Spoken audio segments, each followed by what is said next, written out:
people. The United Workers' Party is the only party that can truly move St. Lucia and St. Lucians forward. Let us now engage in meaningful discussions tonight. Let us strategize and let us leave here more determined and more motivated than ever to reclaim Gros Islet and St. Lucia for the people. Thank you for your commitment, your passion, and your belief in a better future.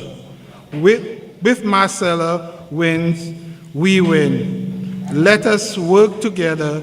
Let us win. I thank you.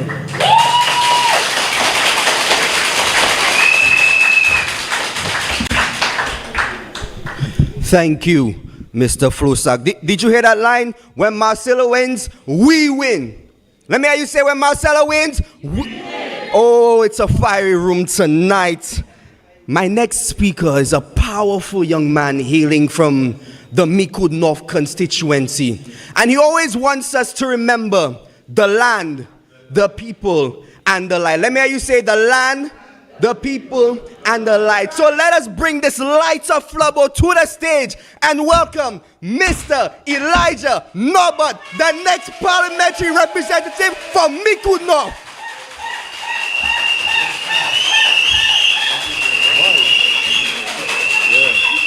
The land, the people, the light. The land, the people, the light. I do not think that some people are aware that's the motto of St. Lucia. Because they have the habit of laughing at everything that comes from the United Workers' Party. And so there are persons going around encouraging St. Lucians to make fun of the national motto, the land, the people, the light. But the United Workers' Party is about education. And I'm so happy that I'm a member of the United Workers' Party tonight, and I'm here to speak to you this evening in Gros Islet.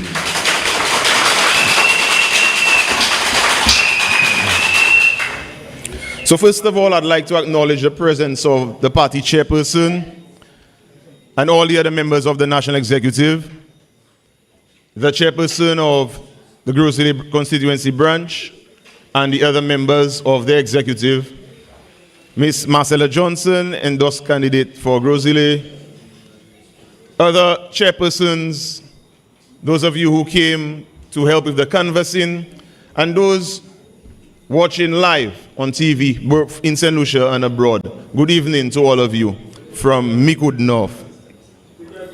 I want to tell you that the young persons of Micoud North, they have a strong message to send to us, the leaders of this country. I was speaking to a young man yesterday, and he told me, I hope you don't become like these guys. I said, what happened? I hope you won't pass around dishing out money and expecting us to vote for you.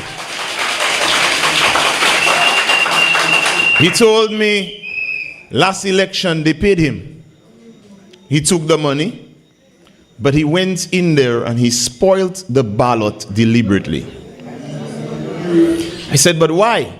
He said, well, the system is corrupt, so I won't take part in it, I'll be corrupt too. And he spoiled his ballot. That is deep. Our young people see the corruption. They're tired of the dirty politics. The dirty politics that has prevented a number of buildings in our constituency from being open up to now. And maybe in your constituency as well. I know Bexon has a community center that's not open. Blanchard should have a community center. Micoud North has a market that has remained open. A public facility that has remained closed. They close the facilities. They leave them closed, saying that if they open them up, the UWP parliamentary rep who built them will get recognition. The young people are sick and tired of that. My brothers and sisters of Flambeau, yes, these things happen all over the world. I saw Elon Musk rescue astronauts who were stranded for 10 months. And I wonder, but wait, wasn't he able to do it before? Why wasn't he allowed to do it before? We rather let people be stranded in space than help them out just to save face in these political games. This cannot be allowed to continue in St. Lucia. The young people of Micoud North have seen what the past 3 years have been about, and we are not going to allow the next 4 years to continue along those lines. We are going to stand up against the corruption.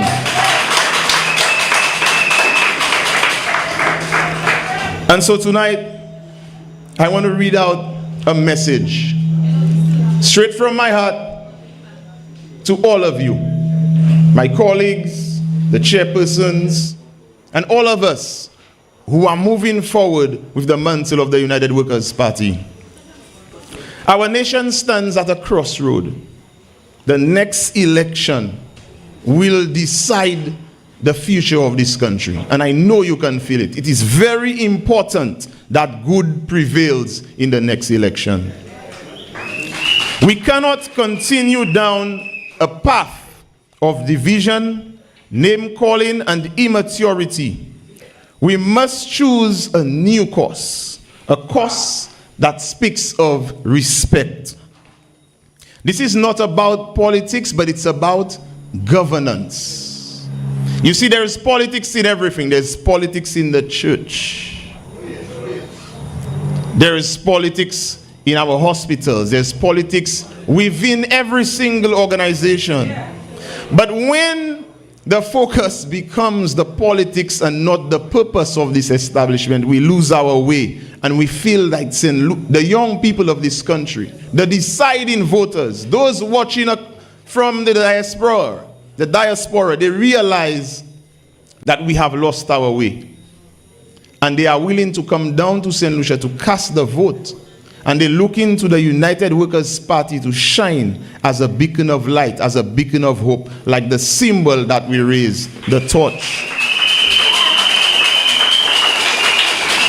We, the young voters, recognize, and we, the members of the United Workers' Party, have recognized that the change begins with us from within. And I am happy that the party has the courage to embrace the fresh ideas of 12 new candidates, and I'm happy to be here at a time when this is happening in the party.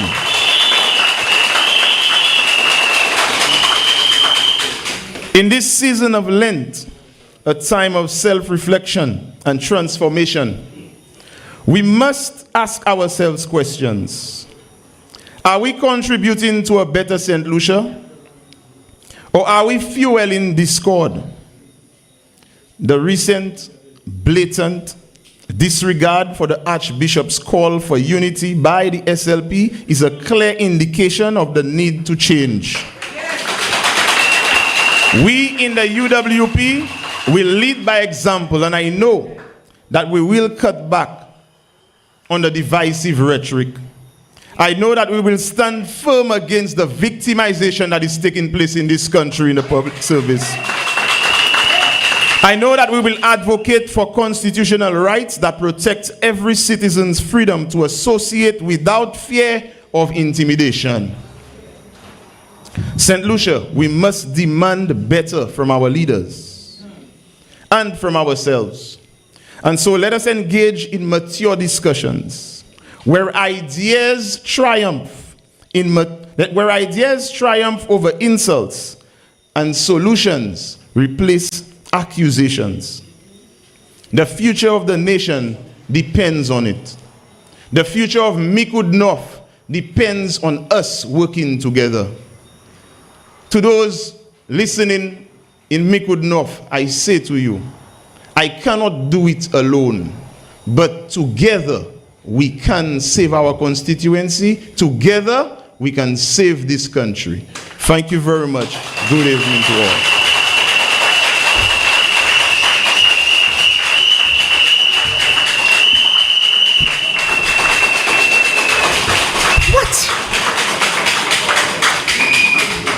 Wasn't that powerful?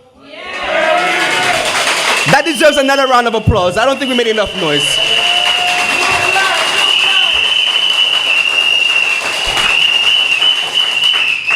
And that just had me thinking, the land, the people, the light. We have to be the lights and the torch bearers for those who will follow in our footsteps. My Bo! Now the next speaker I'm going to welcome is a fire spitter. And you can catch him every Monday night on Like It Is on Hot 7. Because this individual was a former parliamentarian for Gros Islet. This man is speaking for behalf of the United Workers' Party. Speaking truth, speaking energy, speaking fire, speaking life. Let us welcome the one, the only, the legendary Spider Mon Toot.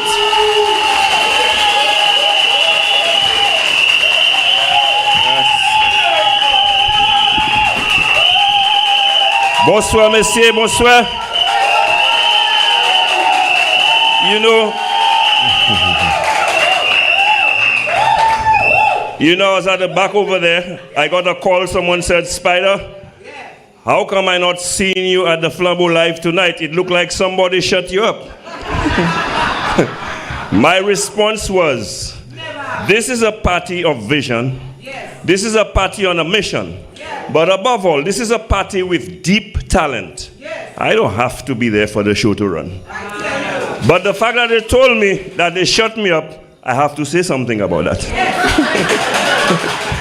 Because, you know, some of you may know, El Quapo serves me a lawyer letter.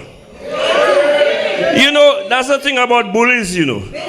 They like to attack, but once you take them on, you know, the man ran to his sister crying. His sister sent a lawyer letter to me. I have to apologize and retract what I have said about him. I've said it to him before, and I'm here to say it to him again. Hold your breath, El Quapo, and wait for an apology. Because I offer no apology, I am making no retraction. Because the truth must be spoken. And when you speak in truth, you have right on your side, you have justice on your side. So, the message to El Quapo tonight is, see you in court. Now, I don't just make allegations and accusations like the St. Lucia Labour Party. And I don't come with false documents, you know, from any false archive. When I present facts. And I can substantiate any statement that I make on any platform. And I know that the United Workers' Party would not have me here hadn't it been truth that I was speaking. This is a party where we don't entertain and tolerate lies. We don't entertain and tolerate bluff. We don't entertain and tolerate deceit. And so, ladies and gentlemen, no amount of threats, no kind of intimidation, no lawyer's letter, no bullying will silence we in the United Workers' Party.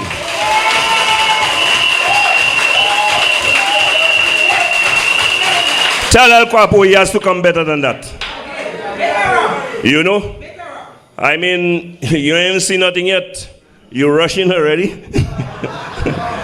Wait until the time comes. But tonight, ladies and gentlemen, as I stand here before you in Grande Riviere, Gros Islet, I am sure those of you who are from this area, you are saying deep within your hearts that you miss the United Workers' Party.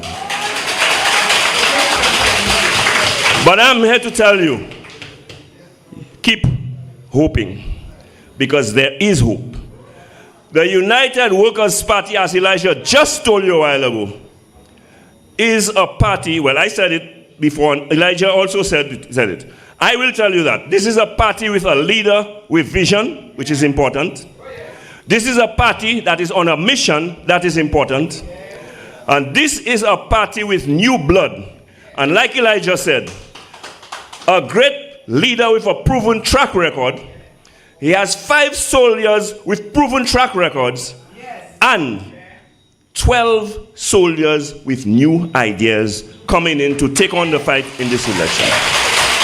So when we hit the road after this election, we're hitting the ground running, because there's a lot of work to be done after all the regression we have experienced in the last 4 years. And so let me tell you about Gros Islet now. Now let me just say something. You have a lady in Marcella Johnson, that I'm talking about your next parliamentary representative for Gros Islet, who has proven herself through her track record that she is a worker. She has proven that she can understand how to run things, and she will be in a position to run Gros Islet.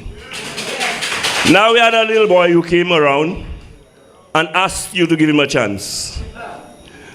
He bluffed, he lied, he made all kinds of empty promises. He even went as far as saying, I stole his plans. Now, okay, if you had a plan that I stole, I suspect I hide that plan so far. He can't find it up to now because I see nothing happening.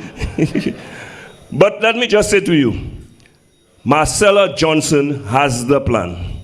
Because Baby had no plan. He never had any plan. And let me just say this to you. The guy asked you for a chance, bluff you into voting for him. And after 4 years, I must say, I cannot say that he did nothing. But for whom? For whom? Baby did a lot for himself. What did he do for Gros Islet? You know, he did what Labour Party does for every constituency. When Labour Party came in the first time around, their flagship project was a prison. And after that, in every constituency, they built a police station. I don't know what you understand by that, but I certainly know what that means. And of course, we must give it to them. That is required whenever Labour is in office. Because what happens whenever Labour is in office? Crime goes through the roof. Crime goes through the roof.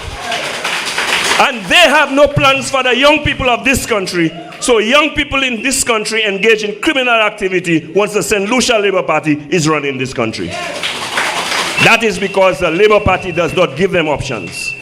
Nowadays, I see they're talking about youth economy, just dishing out money, hoping to buy young people. But we will show them how to make entrepreneurs of young people. It's not only dishing out money.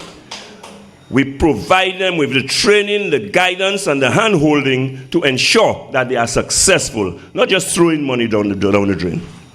So, at the end of the day, we are not a party of handouts. Yep. We are a party, like you have always heard, the party that does not give you a fish, but the party that teaches you to fish.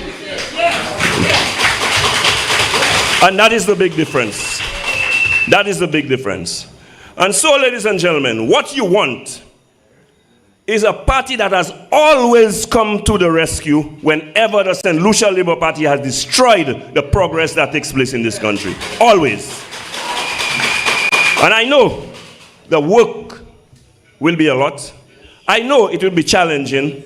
I know it will be hard. But I know we have a team of men and women under the leadership of Alan Michael Chasney that are up to the task and are capable of doing the job and changing things around in this country. So, you don't need a representative for Gros Islet who only sees about himself. In the space of 3.5 years, he went from rags to riches, while Gros Islet went from riches to rags. That is what is happening. That is what is happening. And so, my friend, I am going to encourage everyone in the constituency of Gros Islet, Grande Riviere, Corinth, Marisil, Moshi, Gros Islet Town, and all those other little communities to vote for Marcella Johnson, who will bring back the wealth that we once knew in the constituency of Gros Islet. So when it comes to development, Once you are with the St. Lucia Labour Party, we will see nothing. Because at one time people used to rate Stephenson King as a worker. It's the same Stephenson King, The truth is, Flambeau de couvert des feuilles, but he was always a lazy fella. But when you're in the Labour Party, you can't get anything done. But once you're with Flambeau, Flambeau ensures that things are done. Look at the roads around St. Lucia. Now, the United Workers' Party embarked on a program in the last 5 years to improve roads in Gros Islet. Because without a doubt, Gros Islet is the constituency with by far the most roads in this country. And before 2021, Gros Islet was the constituency with by far the worst roads in St. Lucia. And you know what? In the space of 5 years, with 2 years being affected by COVID, the United Workers' Party repaired more than 70 roads in the constituency of Gros Islet. And you repair a little road in Bosseju, and you want to lie down in the road? But you know why he can lie down in the road? Before they finish repairing the road is a swimming pool, so he can go and lie down in it. Because look at the roads at Bosseju. In the space of weeks, we had potholes that you could lie down in like baby did. Potholes in the road. And that's the thing about it. It means too that the little that they do is about wasting your money. They're not putting the money into the project. You know where the money is going. And so our representative, our current parliamentary representative, is very interested in infrastructural projects. Very much interested. And he has done a few. None that has brought any benefit to you, by the way. Okay, none that has brought any benefit to you. He has done some work on the Bosseju cricket ground that has brought absolutely no benefit to Gros Islet or St. Lucia. He has built walls around the Gros Islet playing field. You swear it's a prison that they build in there. Okay? Now, in Grande Riviere, he built a community center because you know what? He was counting on them cutting the seat. And he wanted to come and bluff the people of the Grande Riviere area. So he decided that's the area he'll do a little something. So he built a community center there. But my information to you, Sue, is too little, too late. Because at the end of the day, everyone has seen through your bluff. Everyone understands what you're about, and everyone knows what you're doing. So when they build these walls, you build a wall in a park that we started near Pigeon Point. They're building the wall again. In less than 3.5 years, they're building a wall twice. Now you will say it's because they do not know better. Do not make excuses for the St. Lucia Labour Party. They know exactly what they are doing. So you're trying to tell me when Ernest Hilaire and Philip J. Pierce through a CIP program gives Galaxy 5,000 files so they can sell enough passports to make $1.something billion US for a hotel that costs only $400 million US. They don't know what they're doing? All of that largesse, all of that pilfering, all of that bubble, all of that corruption must come to an end. And so we are saying to the St. Lucia Labour Party, call the election now so we can salvage what is left of this country. So that Alan Shaste and his team of men and women can get back our ports for us. So that Alan Shaste and his men and women can get back our hundreds of millions of CIP money for us.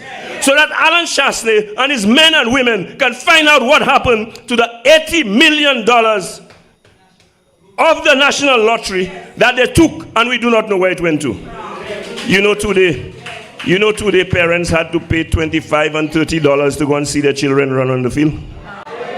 To go to sports, parents have to pay to go to watch their children perform in sports. Now, why are you all surprised? But they have no money for sports. They have to try to take it out of your pocket. What they do is squander the country's money, pocket the country's money, and then take money out of your pocket to the things that they should have been doing with the country's money. So, when you borrow $800 million from the national lottery, 80 million. I mean, sometimes it sounds like exaggerating, but I have nothing for them to do, They borrowed $80 million from the National Lottery, by the National Lottery. And they are paying $800,000 a month. For the next 15 years, they are paying $800,000 a month. That's the lottery has to pay that. But you know where the lottery gets the money from? From the games that they have with cage, from the scratch and all those things. They make about $800,000 a month. And that $800,000 is going towards paying that loan for the next 15 years. So there's no money to invest in our youth.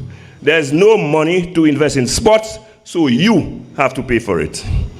So they're already taking money from your pocket for gas, making gas higher than it should be. They're already taking money from your pocket with the 2.5% that they have imposed upon you after Alan Shastley and the United Workers' Party reduced VAT by 2.5%. They're already taking money from you and giving it to foreigners. Now that's the thing, you know. They accuse us of a lot of things that we never did. And they accuse us so much that they probably feel this thing should have been done. And they are doing it. And they are now doing it. Because they gave NH, a foreign company, the contract to build the halls of justice. Look, now they're in confusion. They start where the courthouse was, and look, now they're going to switch. They're trying to buy where Gaiety used to be, and to waste money. Already we have to pay NH over $200 million for a project that would cost 140-something million. Look, now the price is going up. That is at the cost of St. Lucians. The Dia Mall in Bois d'Orange, Gros Islet, okay, the first floor and second floor remain empty, whereas all government has to pay for the next few years is $4 a square foot, and they can put in the government offices there, while they are paying private landlords over $7 a square foot. They could have been paying $4. Okay. At the end of the day, we own that building, the first and second floor. We could have been saving money from that, but they are squandering your money because they have to pay back the people who gave them money to run election. And that is what is happening in this country. But ladies and gentlemen, we have to start the change in this constituency of Gros Islet. Now let me say to the people of Gros Islet, let not your heart be troubled. Because this is known to be, since 1997, a big swing constituency. And so don't worry, when you win by 2,000 votes this election, you're losing by 2,005 next election. Because Gros Islet is like a pendulum. And if you know how a pendulum works, when you swing it this way, it hit the roof. When it come back this way, it going through the roof. That is what is going to happen in this election. So we are getting back in Parliament. The United Workers' Party will represent Gros Islet once again with Marcella Johnson as your parliamentary representative come the next general election. And we are going to do so for more than one reason. We are going to do so first and foremost to bring back prosperity and development to the constituency. We are going to do so secondly to stop the corruption that is taking place in government. And we are going to do so for Kenson Kazimi, for Bebe to show us how many properties he can buy in the next 3 years. Show us that. If you, people in the party who are business people, out of government, I see they have their business running fine. In government, their business running fine. So it's not government money they're using. Now, I'm not accusing anybody. I'm asking a question. If before you became the parliamentary representative of Gros Islet, I'm talking to you, Kenson Kazimi, if Bebe, before assuming the position of parliamentary rep, you could not pay certain critical bills, and I'm sure it's not because you didn't want to. I'm sure it's not because you didn't want to. Okay, because you claim you care about people. And they say charity starts at home. But if you are not paying certain critical bills before election, how come now, in the space of 3.5 years, Your home you claim you took a loan for, you have 3 new villas under it. You buy land for $270,000 near Cap Estate. You're building 5 condos there. You buy land. Well, I was told that you buy land in Edgewater. You have to tell us if that's true. I was told you were trying to buy land in Bossejou. And the people in Grande Riviere telling me you have property here too.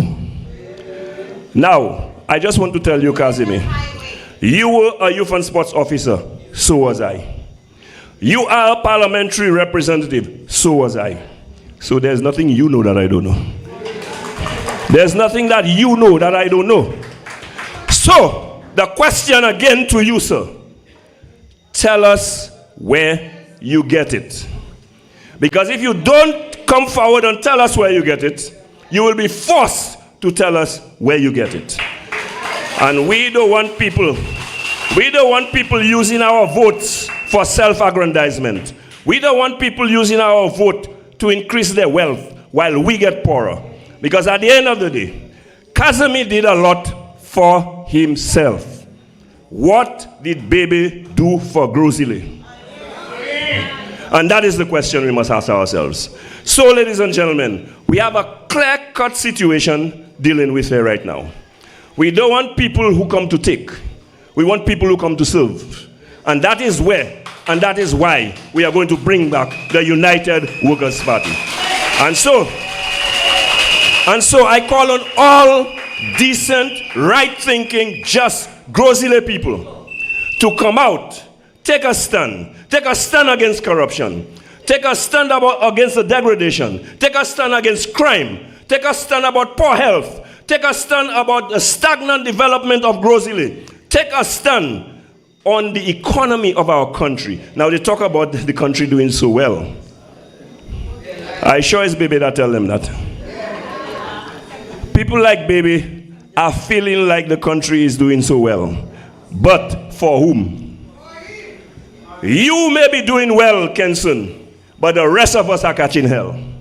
So we didn't bring you there for you to do well, while the rest of us are catching hell. So I will tell you tonight, you, Kenson Kazimi, Baby, you can go to hell come the next general election. We are voting Marcella Johnson as our next parliamentary representative. Because when Marcella wins, you win. It is time that we in Gros Islet right the wrong. Ladies and gentlemen, I thank you.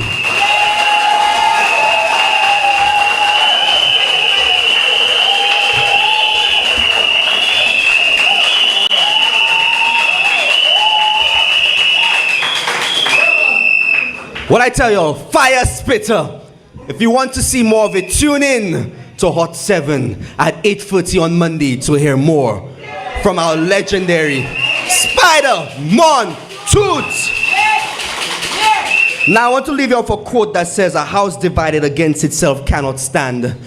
So when opposition and preposition cannot even shake hands, it shows that our house is divided. So we're going to bring back unity. We're going to bring back the United Workers' Party. So I want to welcome a young man to the stage, Mr. McGarren Joseph, to do a wonderful presentation for us. Welcome him with a flubble round of applause.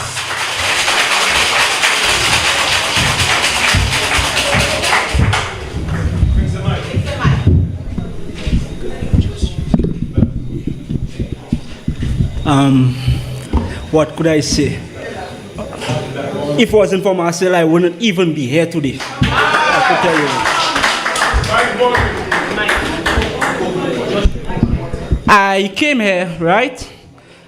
Miss Marcella called me actually yesterday and she told me that, "McGarrel, is that the 24-year-old that I talked to?" And I told Miss Marcella, I will think about talking on your behalf. But I say, you know something? Gros Islet deserves a change. The young people of Gros Islet deserves a change. And like they always say, charity begins at home. And I'm not only standing here on behalf of Miss Marcella Johnson, I'm standing here on behalf of my mother, Marilyn Joseph, which I know will tell me co-represent Marcella and co-represent the UWP for Gros Islet. Tonight, we are not just gathered here for another political event. We are standing on our turning point of our future. The moment when we declare, loud and clear, that Gros Islet deserves strong, fearless, and visionary leadership. And there is only one woman who's fit to answer this call. Her name, Marcella.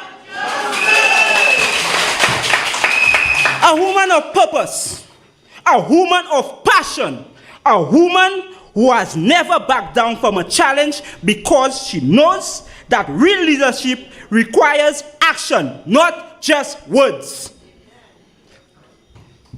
Born from the very fabric of this country, Marcella Johnson is a leader who understands our struggles because she has lived them. She knows what it means to work hard, to fight for our families, our children, and our future.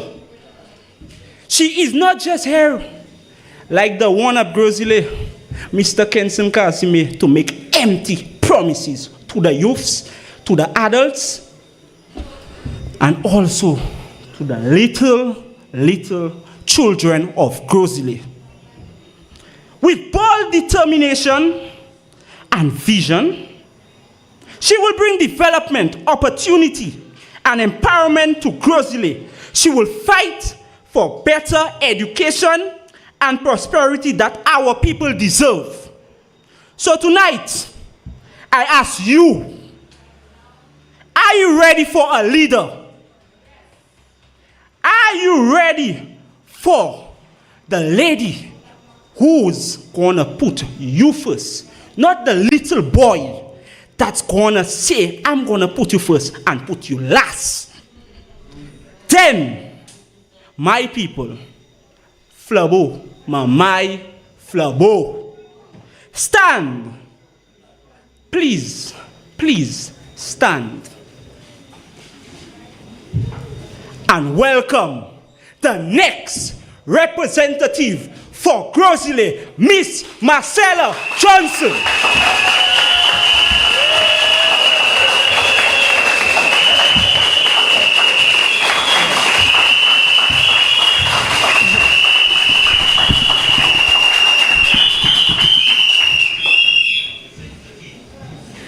My. That was a powerful presentation, McGarrell. Thank you so much. And ladies and gentlemen, if that's what our young people can produce, then our future is in great hands. We just need to make sure that we give them the opportunities that they deserve. Another big round of applause for McGarrell.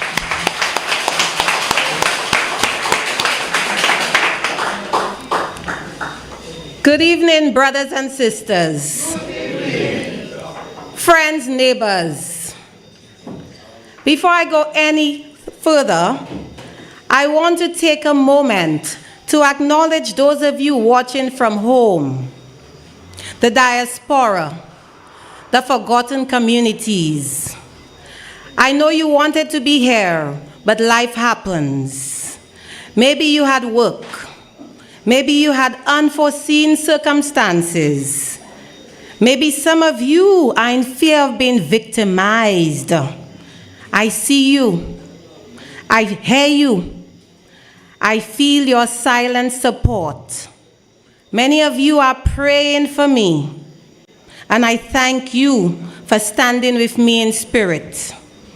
Because this movement is bigger than one night, one event. This is about our future, the future of our nation.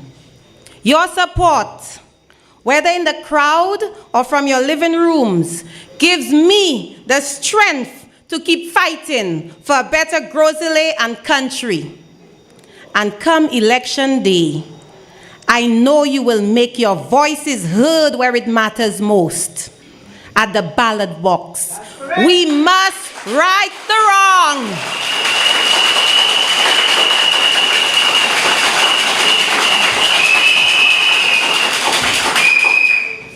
My brothers and sisters, I stand before you as someone who has walked among you, sat in your homes, had meals with you, and listened to your struggles. As a mother, like so many of you, I am worried about the future of our children, worried about the direction of our country. And like you, I am tired. Tired of empty promises. Tired of leaders who show up when they need a vote, but disappear when the real work is supposed to happen. Tonight, I want us to speak truth. I want us to be honest. Honest about where we are. Because I have been listening. I have been walking through Monchy, through Grande Riviere, Gros Islet town, to name a few. And what I hear is this: enough is enough. I say. Peter Markey, I hope you are listening, because I hear you. Enough is enough. I say. Nous passons pour encore.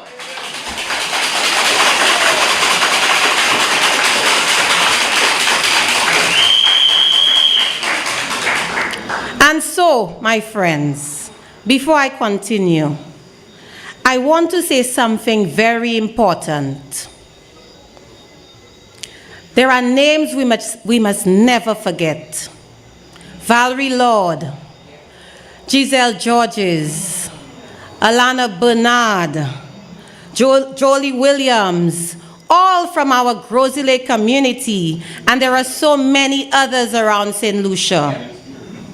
These women, like so many others, were taken from us too soon because of senseless violence. Their lives mattered, their stories matter, and their families still seek justice. And let me be clear, violence against women is not just a women's issue. It's a national issue. It is a leadership issue.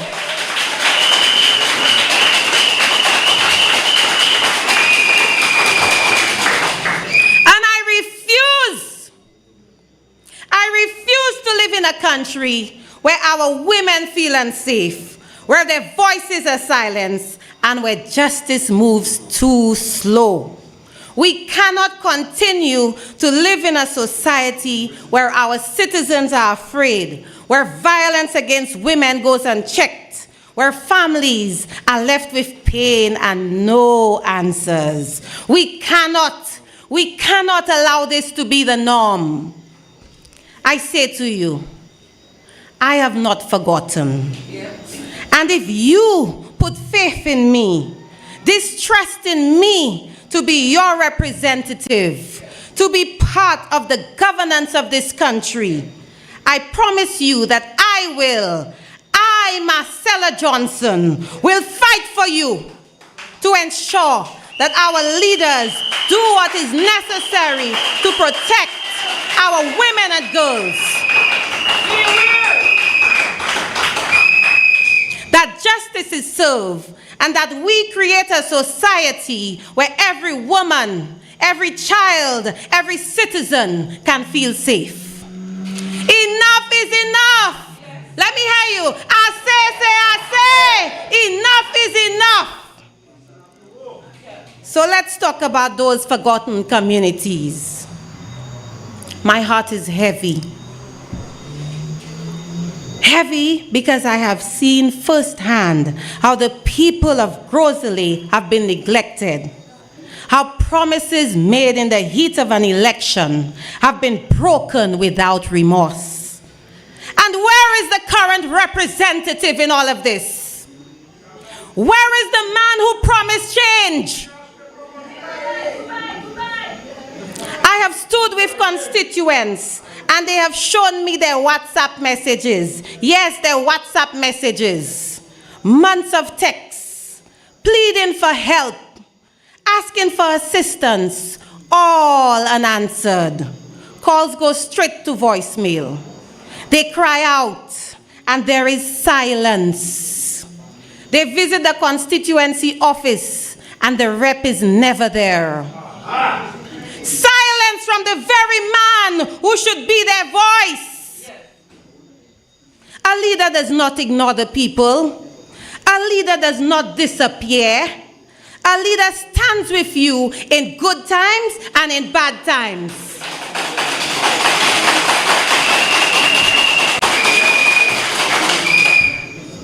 I was in Grande Riviere and I spoke to the mother of a newborn baby. She told me that during the last election, the current rep stood in her yard, shaking her hands, picking up mangoes on the ground, promising better days. But after the election, nothing. No visits, no support, no answers to her calls. She feels abandoned, as if her vote was all that mattered. And now he's in office, she no longer exists. My friends, is this representation? Is this representation? And it's not just Grande Riviere. The same stories echo through Monchy, Beauséjour, Rodney Bay, Cap Estate, Marisille, Gros Islet Town, and the list goes on. People who dared to vote their conscience have been ignored, left without assistance, left to struggle. They all tell me the same thing. He was here when he needed my vote, but after that, gone. Gone with the wind. That is not leadership. That's using people. That's disrespecting the very people who put their trust in you. I have stood with mothers who told me they can't afford to buy the medication for their children. I have listened to young men who work hard but spend half their salary fixing their cars because the roads are in such a bad shape. Potholes everywhere. Brothers and sisters, how can you lead if you don't listen? How can you serve if you don't show up? And so I ask you, is this how a leader should treat the people? My brothers and sisters, I know that it is said that most times when people are elected to serve, they never show up after election. I am here to make this oath with you, to carve it out in stone. And I want you to remind me that I, Marcella Johnson, say to you now that I will never ignore your calls. I will never disappear after the election. I will never forget the people who put their trust in me. If you elect me as your parliamentary representative for Gros Islet, I will be a servant to the people and for the people. Whether you are UWP or SLP, it does not matter to me because I'm here to serve you from the bottom of my heart.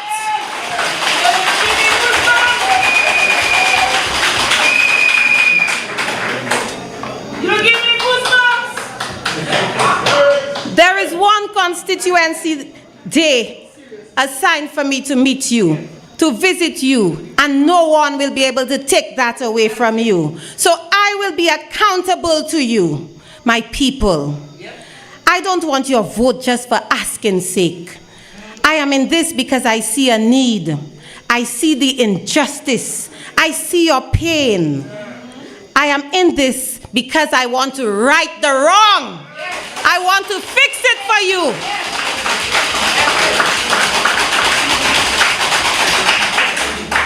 It is up to you to trust me and make the choice to give me a chance to show you what I can do.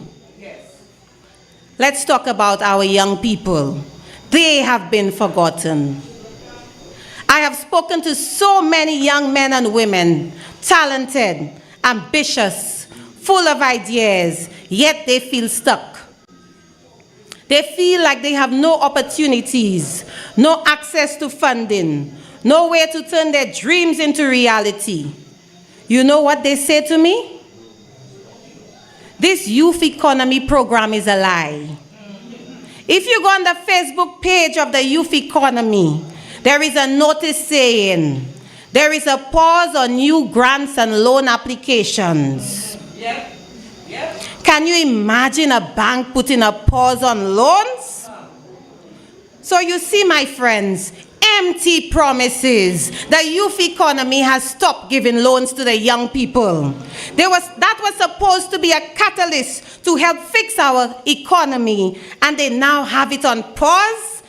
That's disrespect to our youth, the future of our country.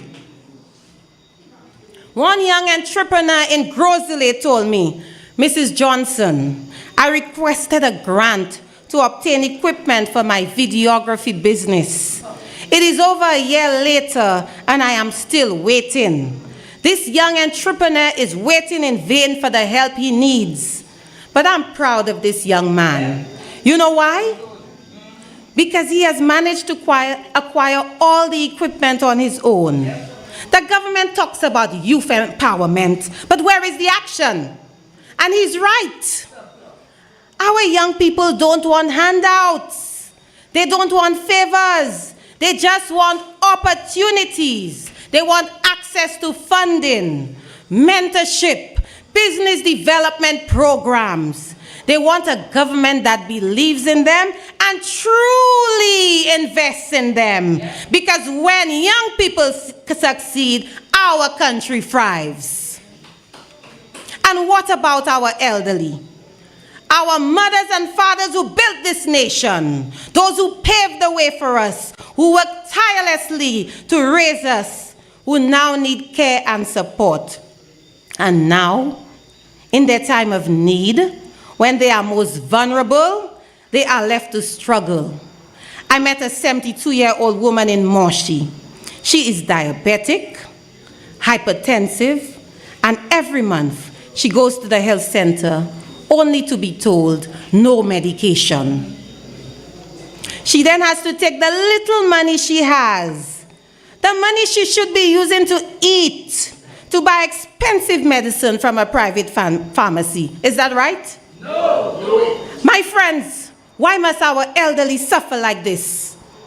Why must they choose between eating and getting the medication they need to stay alive?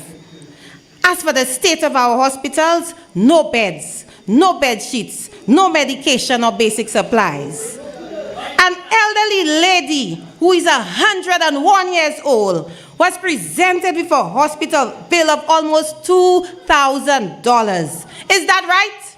No. Is this the kind of country we want? No. It could be your grandmother, your mother.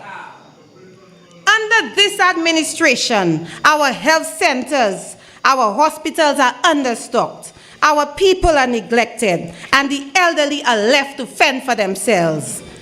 This is not leadership. This is failure. Gros Islet, enough is enough. Assez, nous passons après encore. Let me say this. Enough is enough. Assez, nous passons après encore.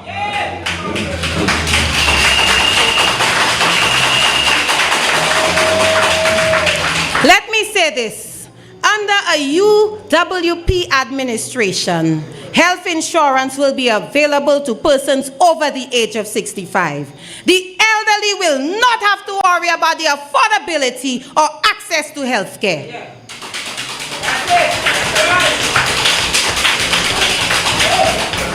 But there is hope. Things can be different. Because when the United Workers' Party is in office, things get done. Oh, yes. We are a party of progress, a party that delivers, a party that works for the betterment of the people. Under the visionary leadership of the Honorable Alan Chastney, we saw real development.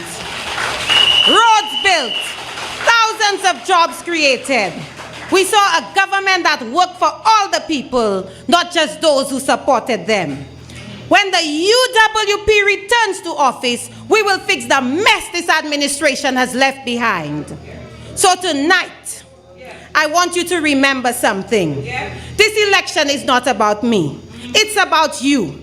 It's about your families. It's about your future. Because when Marcelo wins, you win.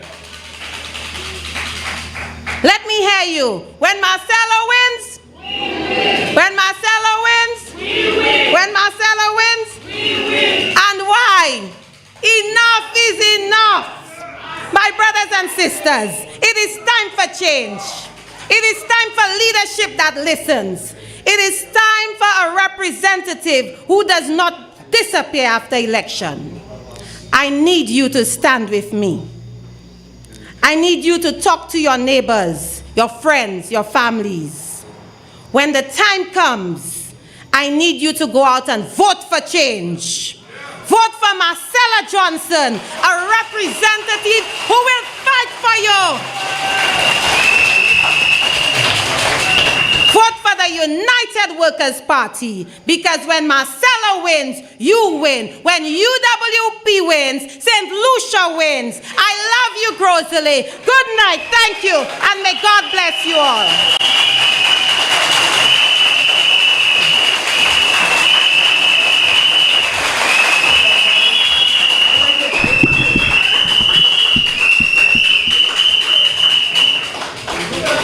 That was your next parliamentary representative for Gros Islet, Miss Marcella Johnson.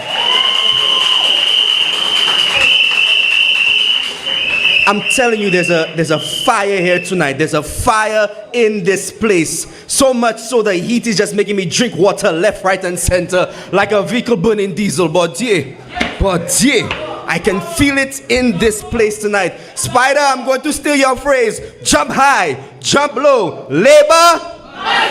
Oh, you understand. So, our next speaker is a person that you have seen quite often. A fiery individual just like Spider. A person who's always chairing our meetings. A person always taking the lead to initiate change in this party. Let us welcome the dynamic, the vocal, and the empowering Thera Prudent, our chairman of the United Workers' Party.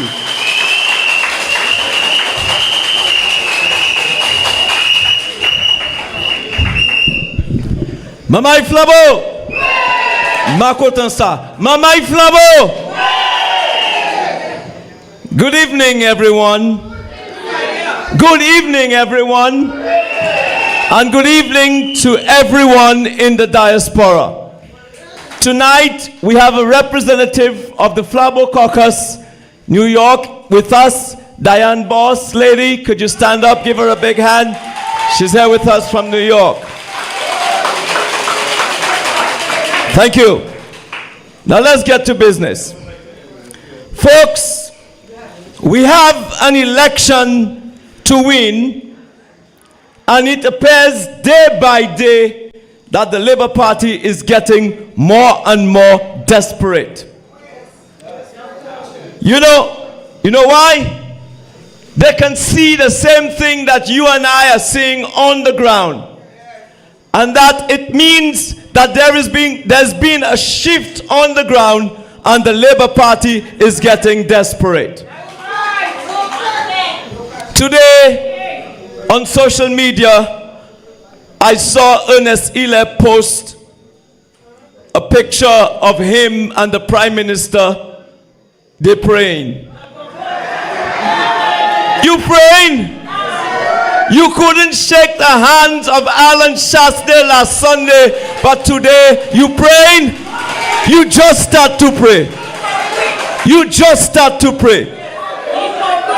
But you see, these guys are hypocrites. These guys are the ones that are taking our country down and backwards. And this is why we need to be able to stand up with Alan Shastney and vote for a United Workers' Party government. You know, as I go around the country,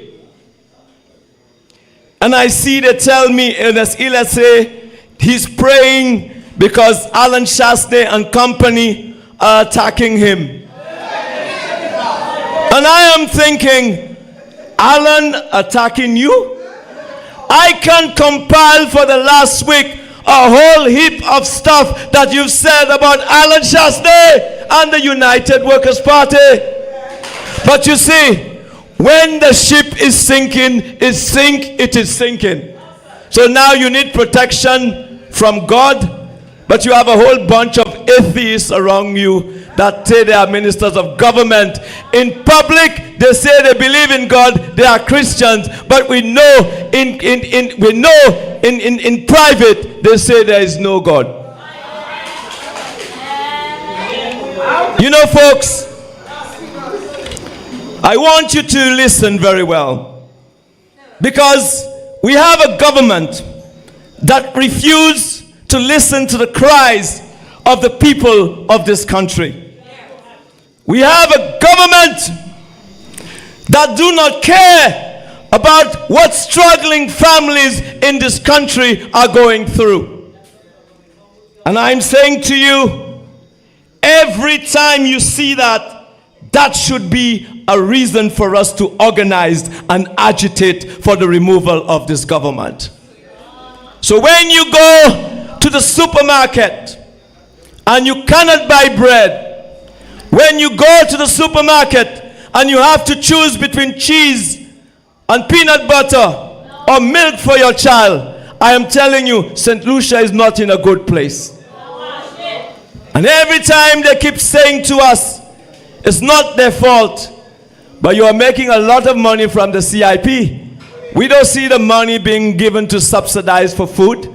This should be happening here in this country with the amount of money that these fellas are bringing in from the CIP. And we know they've tried that trick again and they will try it again, but we say to them this time, no way, we're not taking that.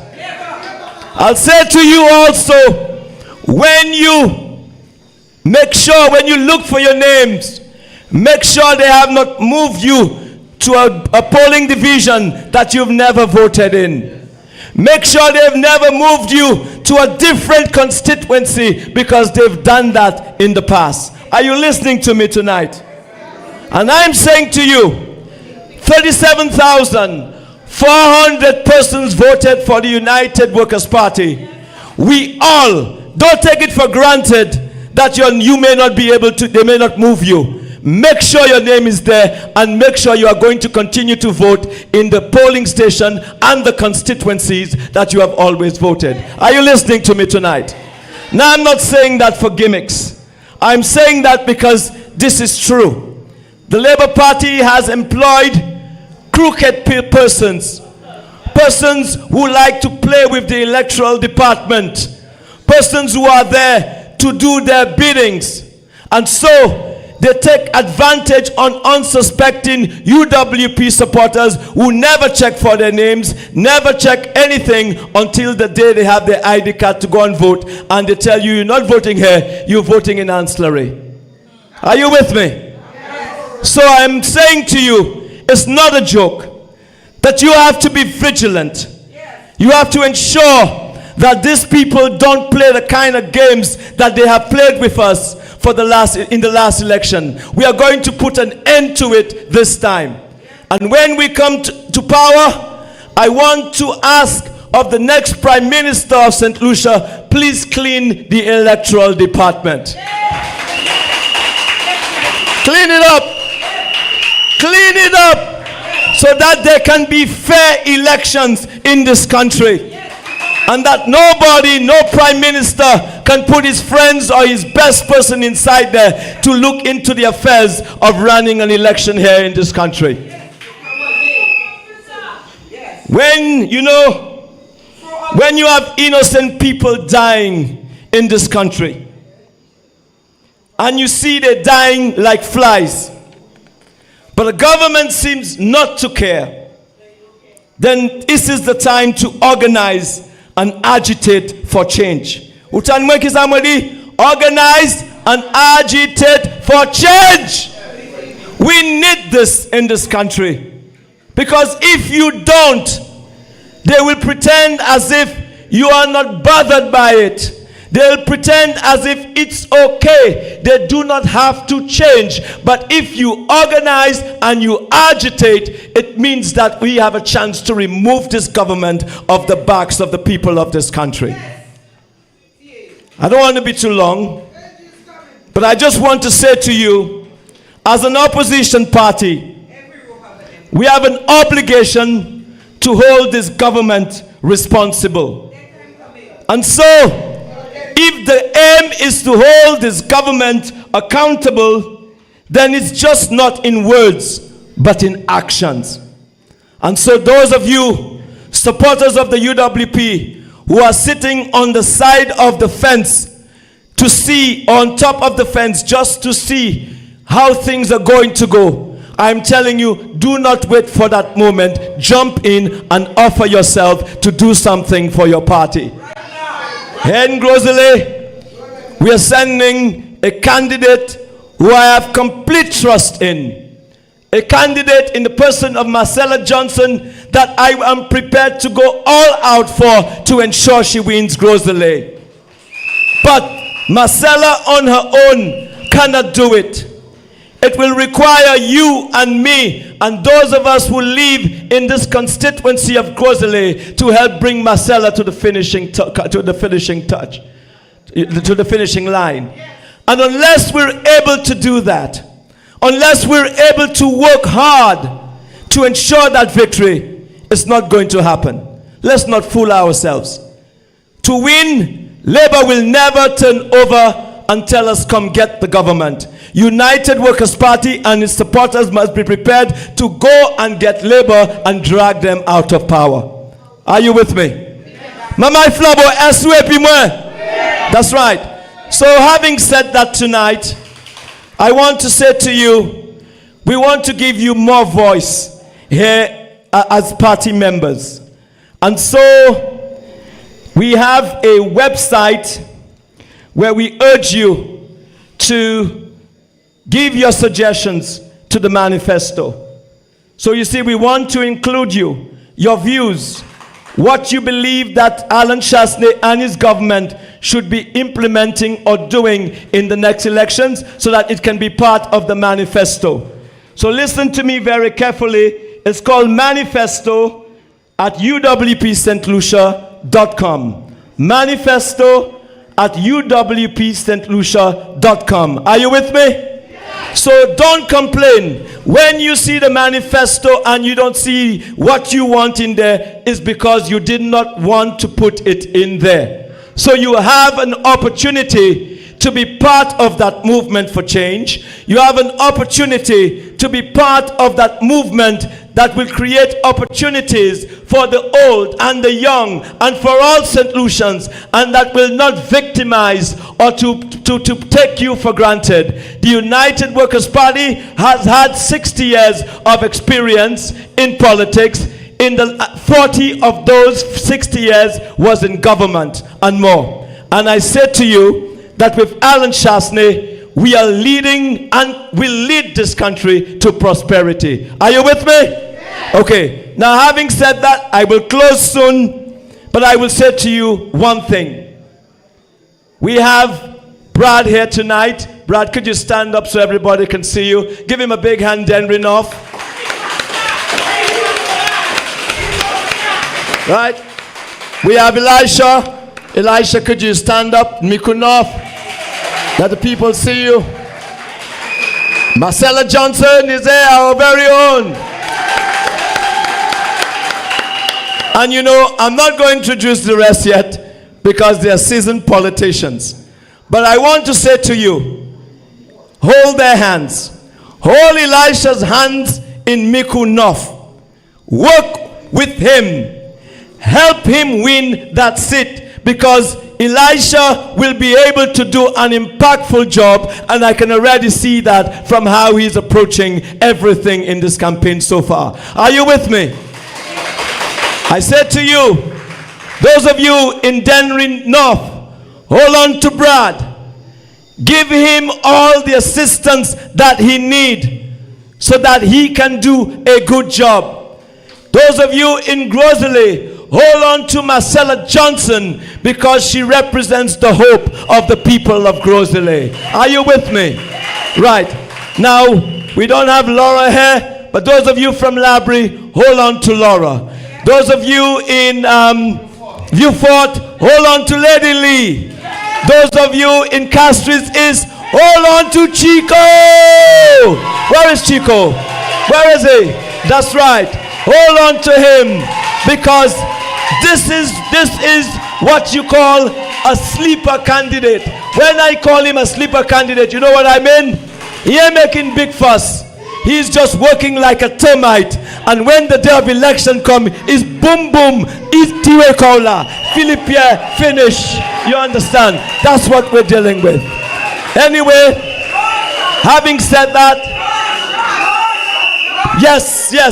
And ladies and gentlemen, we have a boaster in Central Castries who believes that he can bully people and make them do what he wants. He thinks that Rush is a boy, but I want to tell him, when Rush is elected, he'll walk with catapult by the House of Commons, Parliament, and realize he can't go in there. And we'll rush him out. Okay? So having said that, thank you very much. Keep the faith and keep the fires burning for the United Workers' Party. Thank you.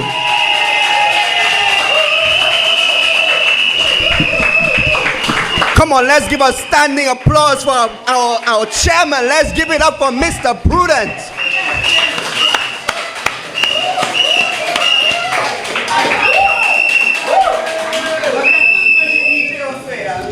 Now, before I go to the next speaker, let's put some fire under their backsides tonight. When we look at the 2016 election, let me give you some figures. United Workers' Party had 46,165 votes, and the St. Lucia Labour Party had 37,172, and we had 11 seats. Let me give you 2021. We had 37,481. They had 43,200, which means even when you look at the 2016 results, we still did better than Labour. When you look at the current results, we still did better than when they lost, meaning the United Workers' Party is a party of progress. People, do not sit home. Do not assume that we have won. Come out, come vote, come make the change. It is essential.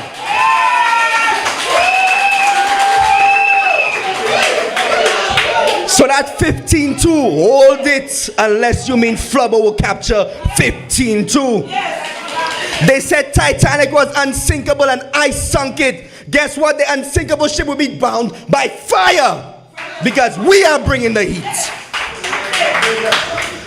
Elisha said it, the land, the people, the light. Out of eternal darkness, let there be light. For what's done in the dark will always be brought to the light, and the light is our son. And I'd like to call on a son of the soil. I'd like to call on our future Prime Minister. I'd like to call on the member for Micoud South. I'd like to call on our political leader. I would like to call on our visionary. I'd like to call on the chief architect for the future of St. Lucia, Alan Michael Chasney.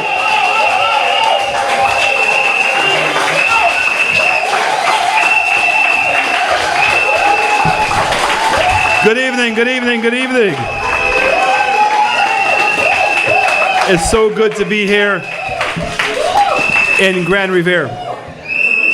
Before I begin, I want to recognize the passing of a great man, George Foreman. Most of you would know. I know that in tourism business, every time we go into Marigot Bay, we're very quick to say that's where George Foreman lives.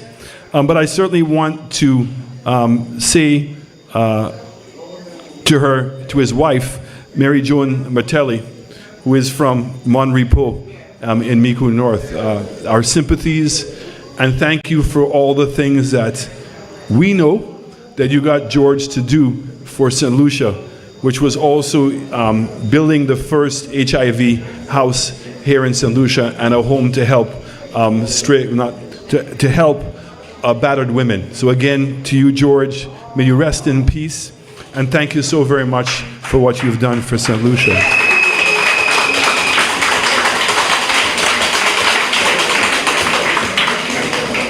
I want to follow up on what Mr. Harrow said, and I want us to really appreciate the numbers. Because we constantly hear the Labour Party talk about this big, we constantly hear the Labour Party talk about this big victory that they had, landslide victory that they had.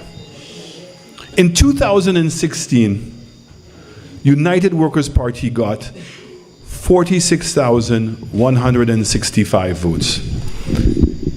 And the Labour Party got 37,172.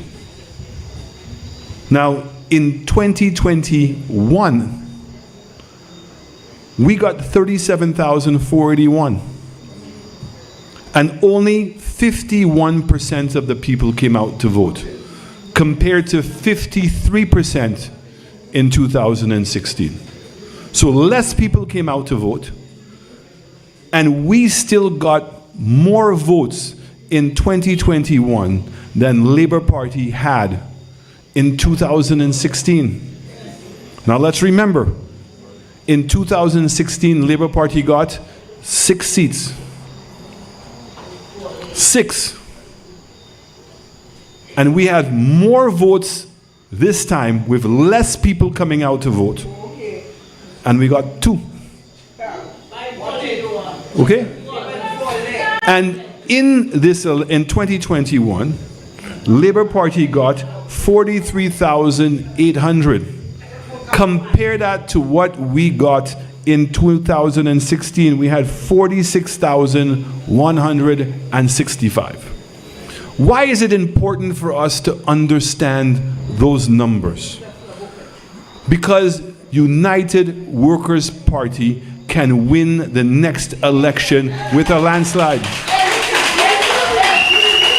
There's no hill for us to climb. We are already on top of the hill.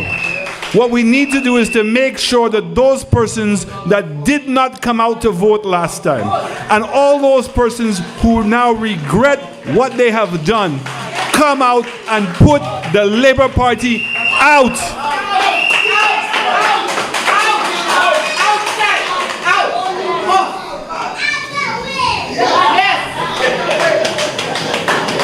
Now, what did the Labour Party do in the last election?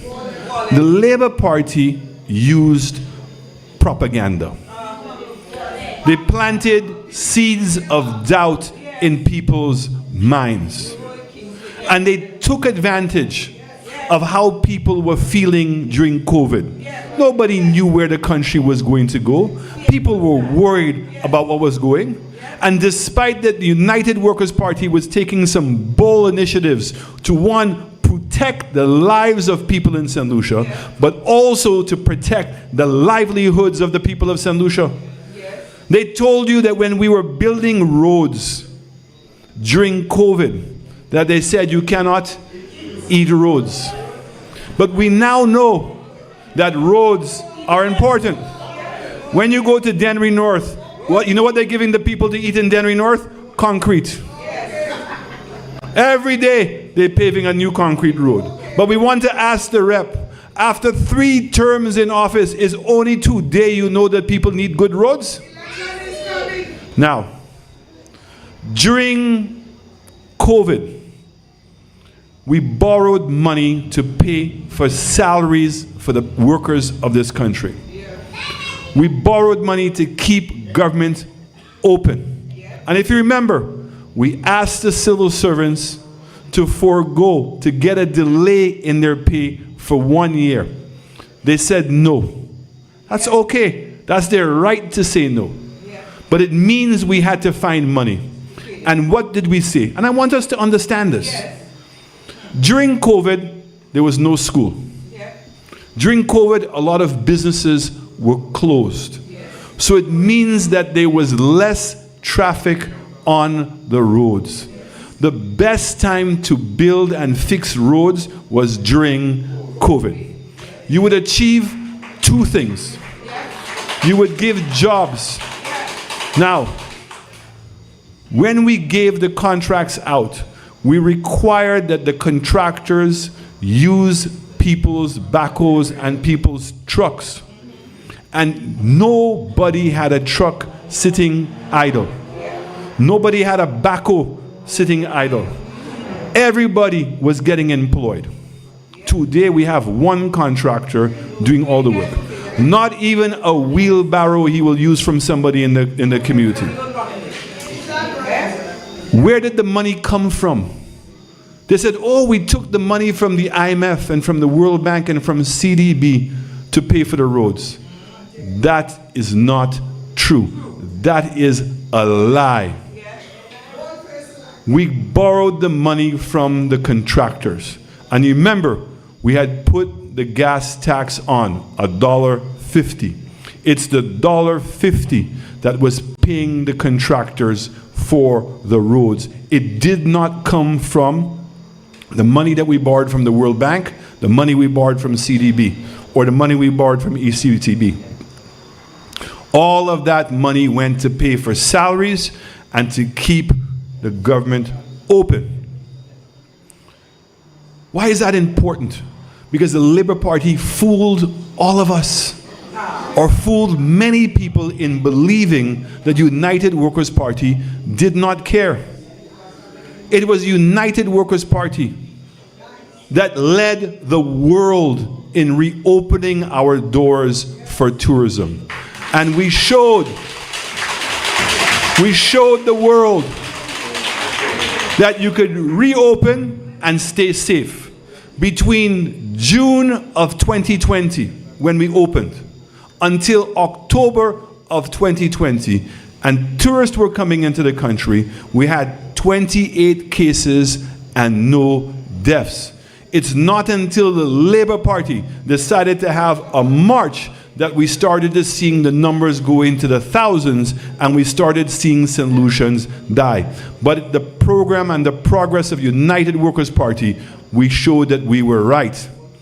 We also said that we believe if we can get an early start into tourism, because the airlines could not fly many places, that we would get our fair share of business, and when the world reopened, we would already be way ahead.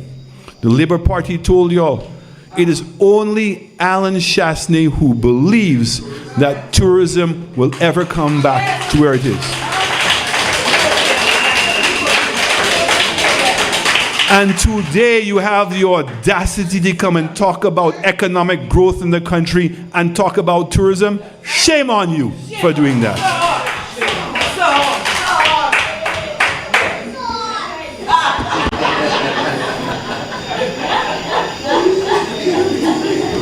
Labour Party, when they were in opposition, said that when they come into government, they will not give direct awards. They said they're going to put everything out to tender. And he said that any minister in his government that is involved, not even to do corruption, but it's alleged that they're in corruption, he will fire them. So, you know why? First of all, I love my constituency. But I love my constituents even more. One of my constituents came to me just this week. He said, Mr. Shas, you don't see what's going on? I said, what's going on, boss? He said, you don't see that Ernest Hilaire is Philip Pierre's Bolom?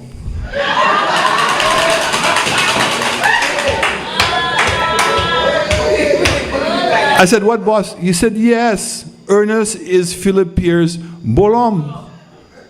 I said, boss, what you mean? He said, you don't know? When you have a bolum and you pick it up, you can never let it go. Because if you let it go, you're going to die. Right? Now what happens when you hold the bolum in your hand? It keeps getting heavier and heavier and heavier. He said, boss man, you don't see that's what's going on? The man has picked up Hilaire as his bolum. It's getting so heavy. He should drop it, but he cannot drop it, because if he drop it,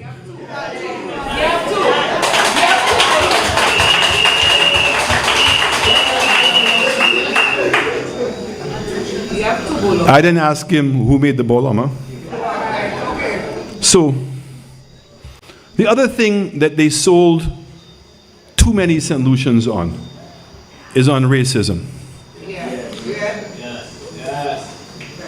When I was director of tourism, well, actually, let me go back. When I was playing basketball for St. Lucia, and I became the captain of the basketball team, I was not a white man. I was a Lucian. When my father came back home and opened up the grocery stores and was employing thousands of St. Lucians, Chasnays were not white. They were okay. When the Labour Party made my father the chairman of Invest St. Lucia and made him an ambassador, was it because he was a white man? Or because his son was a white man? Or because he was married to a white woman? No. When they had a prime minister whose father was a white man, that was okay. Ernest Hilaire has not told you all who his father is, but I know who his father is.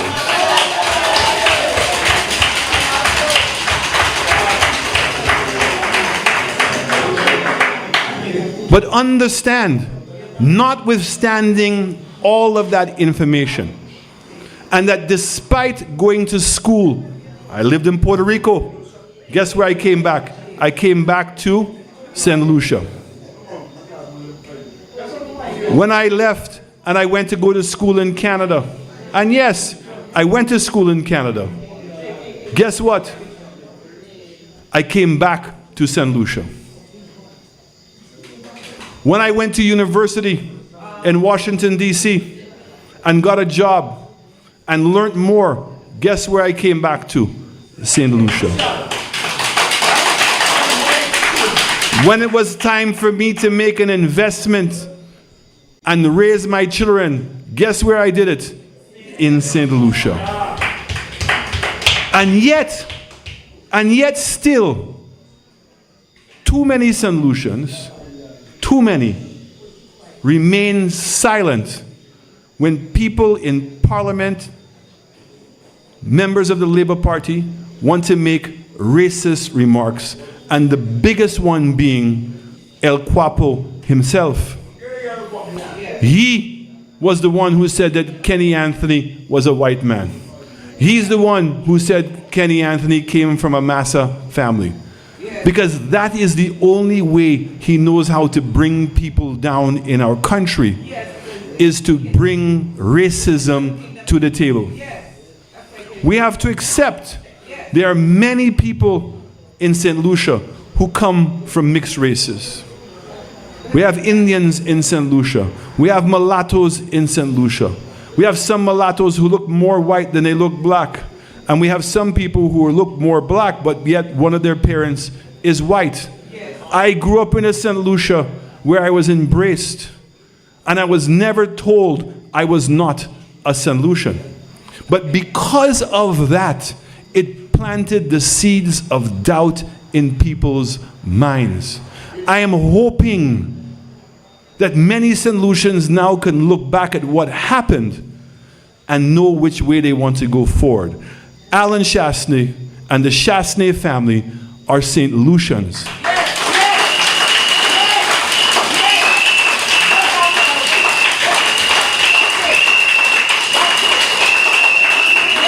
And like what my song says, action speaks louder than words. Here I am in St. Lucia. Deal with it. Deal with my policies. That's what I want you to challenge me on. Deal with my ambition for St. Lucians. Challenge me on that. But don't come here and challenge me on the color of my skin, because when you cut me, I am more Lucian than a lot of other Lucians.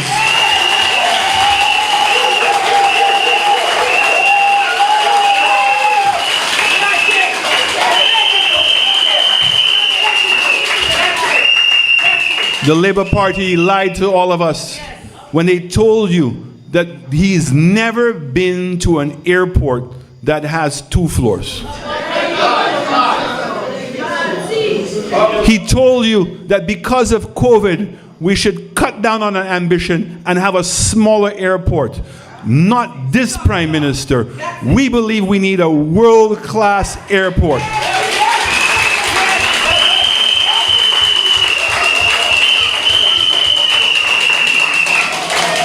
We need an airport that when our family members and friends and tourists come to this country, we can look with pride and say we are one of the best in the world. And we want to build an airport that expresses the ambition that we have, that we are going to grow tourism, we are going to grow business. And St. Lucia, the world has not heard our name enough. And we need to hear St. Lucia's name loud and be proud.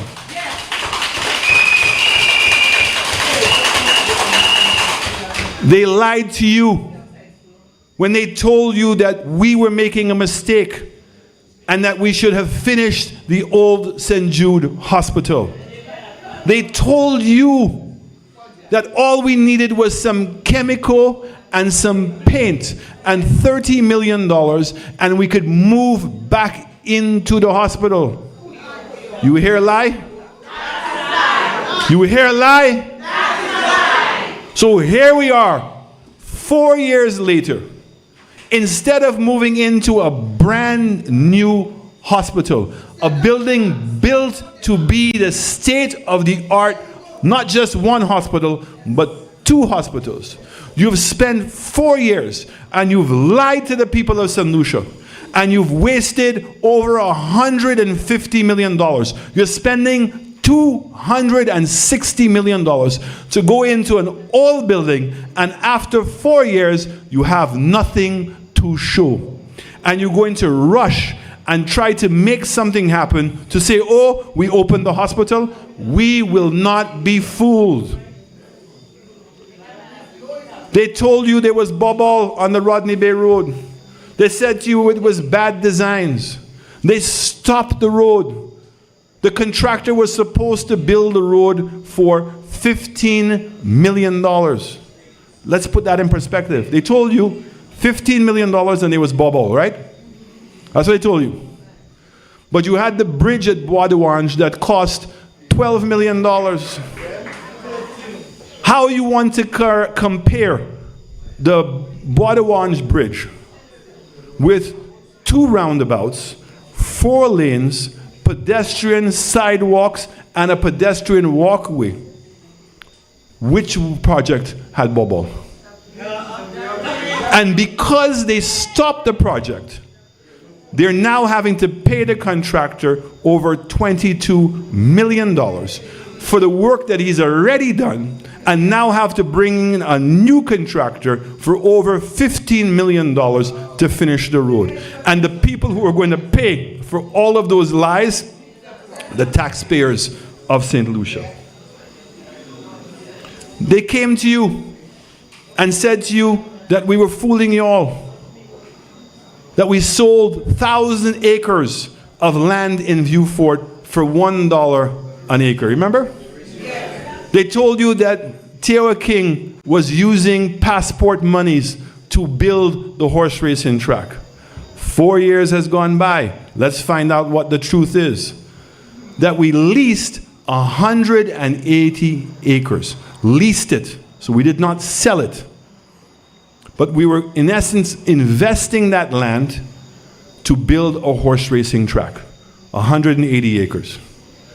The $30 million that DSH spent was his money, nobody else's money. And when they told you that we were putting horses before hospitals, the government of St. Lucia and the people of this country did not pay $1 to maintain any horse or to fly any horse into St. Lucia. Everything was paid for by DSH. You came in and you shut it down. You took away their business license, and the 70 young people that had jobs taking care of horses and living their own dream, you sent all of them home. Who cares about the people of St. Lucia? I also want to bring this up because we have to be able to think for ourselves and compare the information. Do you know that the government of St. Lucia sold Constitution Park to the Trinidadian contractor for $1?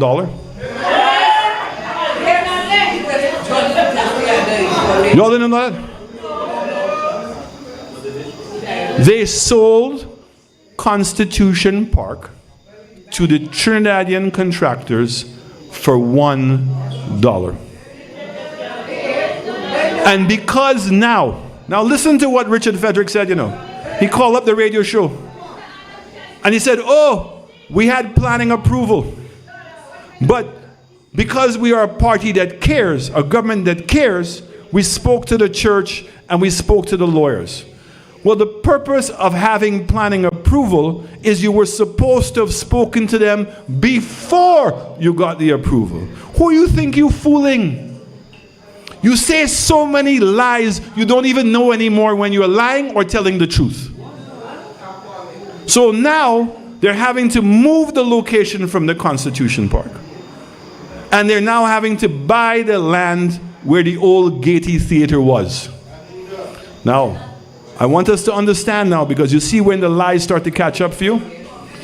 The price to buy that land is $1,000 per square foot. You listening to me carefully? $1,000 per square foot. So that means that they're going to have to pay $17 million for the property. But remember, they sold the property at Constitution Park for $1. But they also sold the land at Bonanza for $25 a square foot. There's an old saying, take sense from nonsense.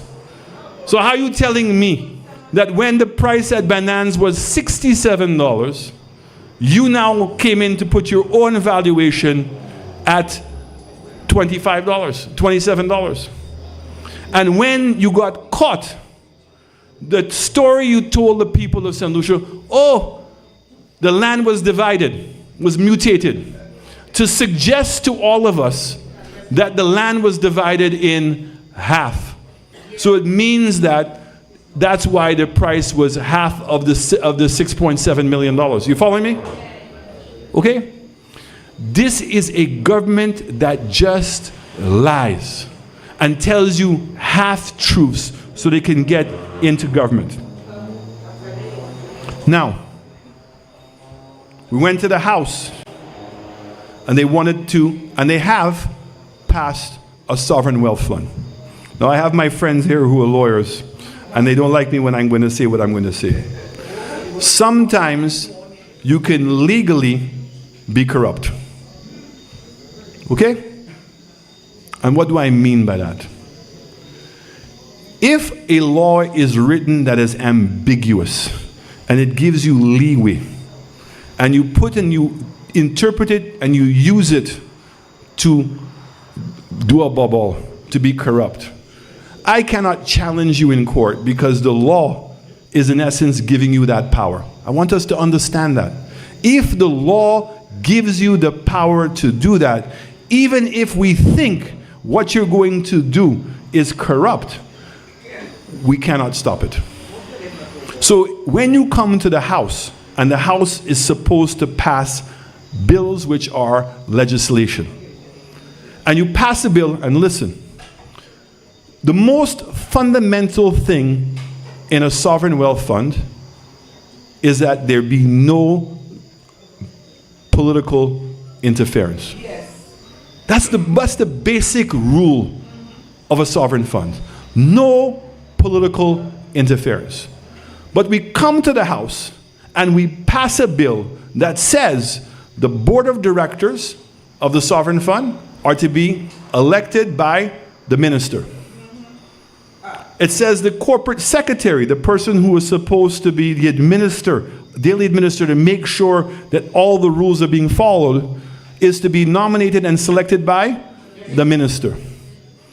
That the custodian, the person who is going to hold the money, is going to be selected by the minister. And the person who is going to be the investment officer is going to be selected by the minister. So if in fact the minister puts his daughter, he puts whomever he wants on the board, that's legal. That's legal because there was no criteria that said who they should put on the board. I want us to, and now people say to me, Alan, don't speak about these complicated things. But I must, because it is our business and we must take the time to understand. The money that is in the economic fund, the board director must be the director of finance. The other director, the board member, must be the chief economist. The other board member must be the director of budget. The other person must be selected by the Attorney General's office. The other person must be selected by Invest St. Lucia. And another person must be selected by the business community. That's very different than when you have it in the language of the law that the minister gets to appoint and select whomever he wants. Now, who is the custodian? The custodian is a person that the minister can select. And when they take the money from the economic fund, which has a proper governance structure and is accountable to the people of St. Lucia, you take it and you put it into the sovereign fund, and the sovereign fund can legally transfer all of those assets in the name of the custodian. You don't see people that we're heading down the wrong direction?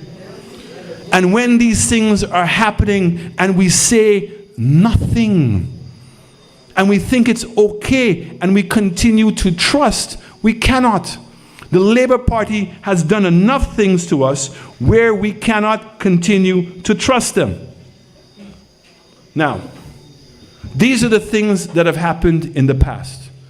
Whether it's CIP and billions of our money have been transferred to Galaxy. What is important? On Friday, the government of Grenada suspended a Chinese company doing a CIP program in Grenada and said they are not allowed to continue with their hotel project. They've also suspended all their applications for citizenship.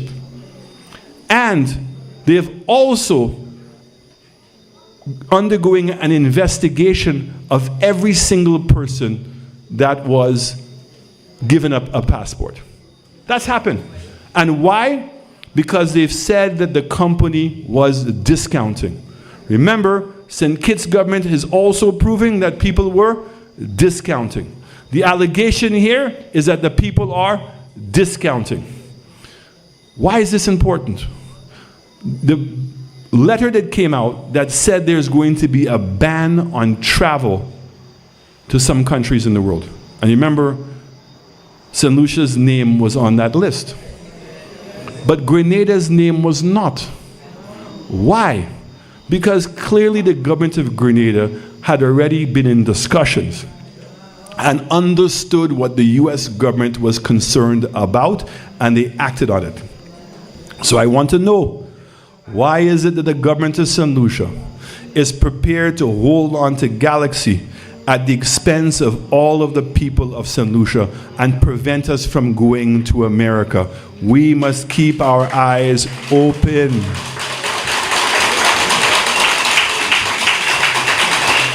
There's a report that came out from the IMF saying that St. Lucia needs to increase its taxation. This government has already told us the 2.5% tax that they were supposed to take off, they're not going to take it off.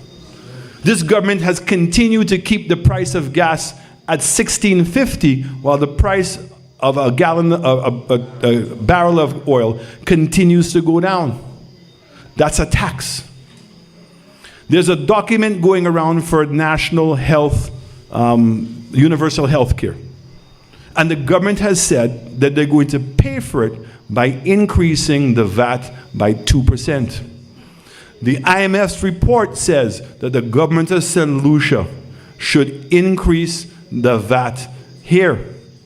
My people, action speaks louder than words. I came in 2016 and told you that we were going to lower the VAT rate. We did. I promised you in the last election that we were going to lower the VAT rate again, and if you give us an opportunity, we will. Whether the IMF wants us to or not, we will have a plan so we can lower the taxes in this country.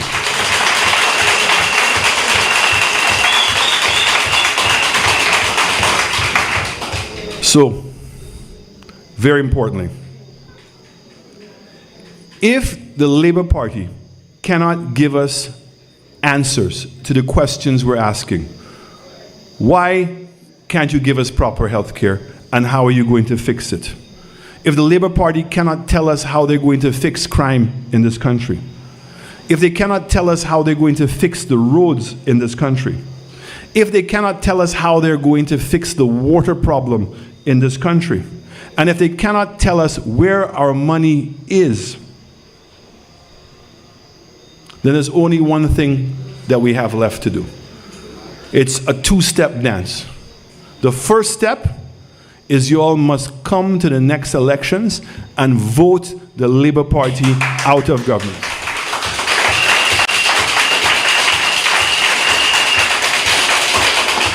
And the commitment I'm giving to you as the political leader of the United Workers' Party, the commitment I'm giving you that the 17 candidates and all the members of the United Workers' Party are giving you, is the United Workers' Party will right the wrong. Thank you.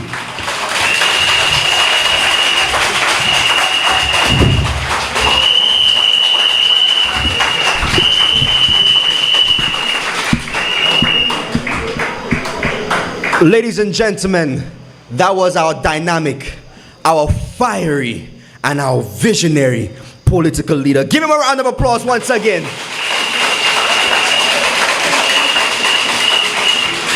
Now, I have two things I want to say real quick. Number one, you want to play racism but forget what the black and white in our flag stands for. But these are the same set of people who want to sit at an emancipation festival and celebrate freedom. Division. And number two, they all say, flubber doing road, you don't eat roads. But without proper roads, you cannot eat. So we're going to right the wrong. We're going to bring back Shas. Now, next speaker is a fiery individual. You've seen him as leader of opposition business in the Senate.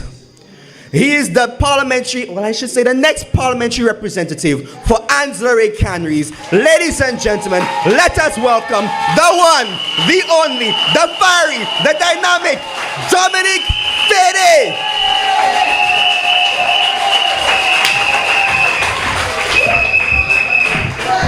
Good night, good night, good night, good night.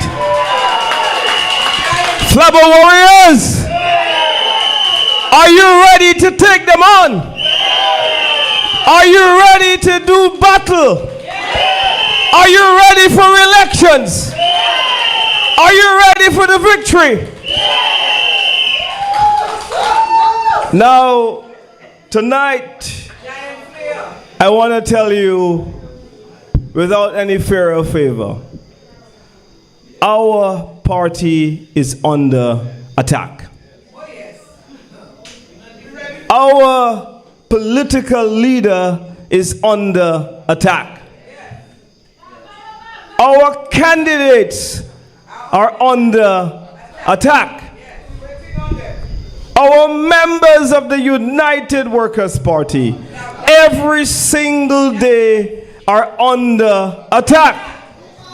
Flabo warriors, it is time for us to prepare to do battle.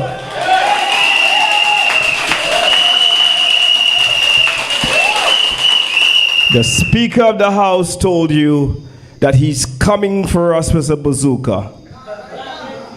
Please, now is not the time for us to stand up and play dead.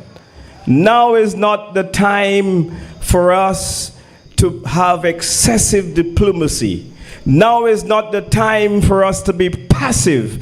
Now is the time for us to raise the momentum in our campaign, island-wide, nationally, in the east and in the west. So now I want to play a little clip for you to give you an example to show you that none of you are spared from the evil of the Labour Party. Play that clip for me.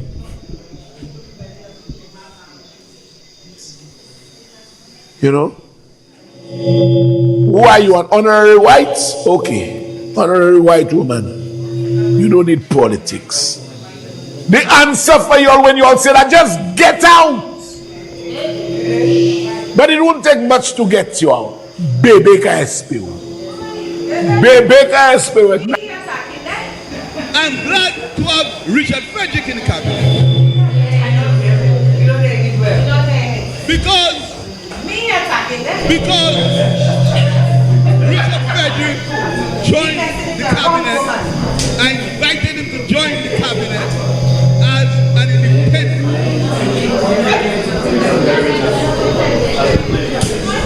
If you can play that again, please, so that they can hear it clearly. I want you to digest this because it's important that you hear the next 45 seconds.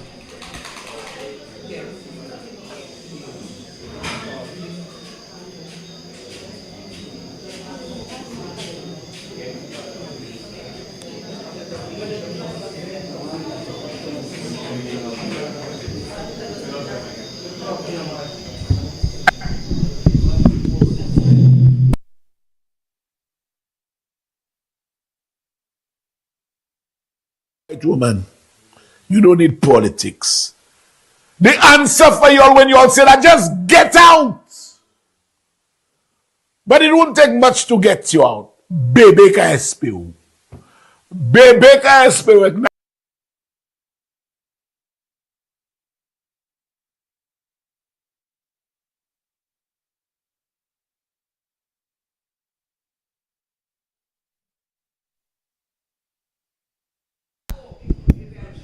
Now, what I want to say to you is that that was just a snippet of last Thursday's show. And I tried to play the cleanest part of the show because I know we have a young boy in our midst, and I also know that we have children watching via television. And it was so nasty that Richard Frederick continues his racist attacks on not just our political leader, on not just Marcella, but on the entire United Workers' Party. And it is time that you tell Richard Frederick that if he touch your political leader and if he touch one of your candidates, that he also touch the entire United Workers' Party. Because you see, I know the real Marcella. And I'm here to talk about the real Marcella. Because 20 years ago, I coached her children. I saw a committed mother who brought her kids every single Saturday to cricket practice. Now, I wasn't a very good player. I was just a coach. Now, my father worked in the bank with Marcella. God bless his soul. So I knew the Marcella who helped many families in the bank, many small business people who were trying to make ends meet. I know Marcella Johnson, who was working with medium and large companies as well as small businesses to get this economy going, to help them as a banker. A woman who today has her own business and is an accomplished entrepreneur. And what she was basically saying is that unlike some of the people within the St. Lucia Labour Party who are sponges of the political system, that she can fend for her own. That's what she's saying.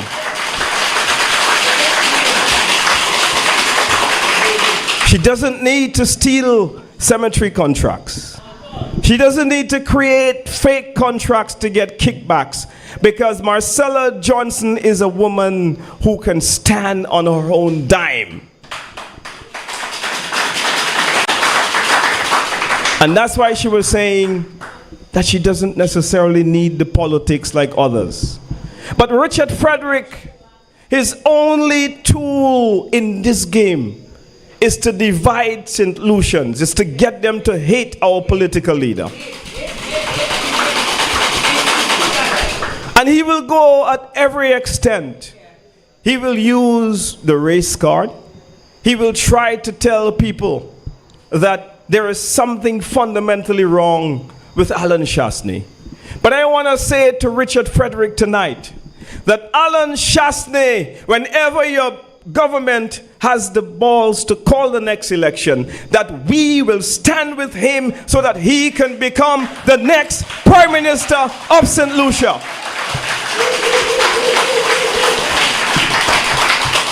And if you don't put that in your pipe, another crapo will smoke it for you.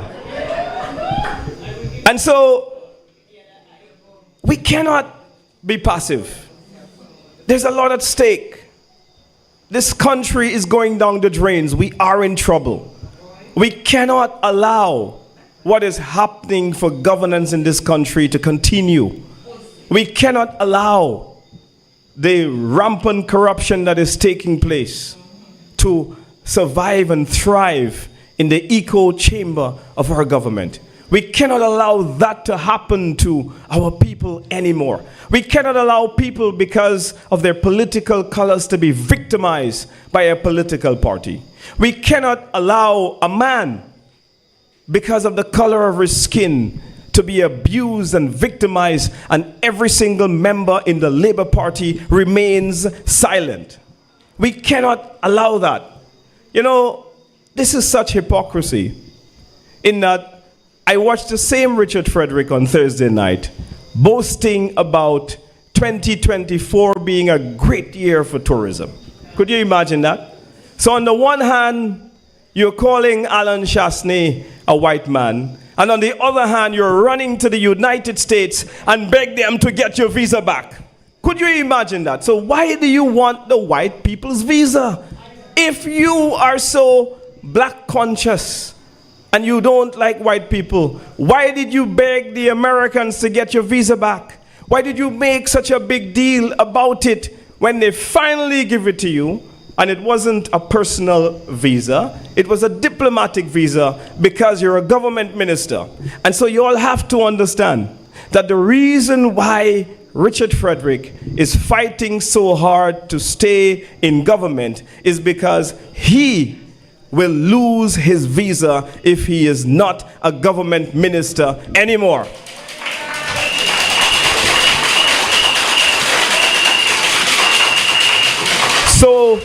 So we see the desperation. We see the attacks.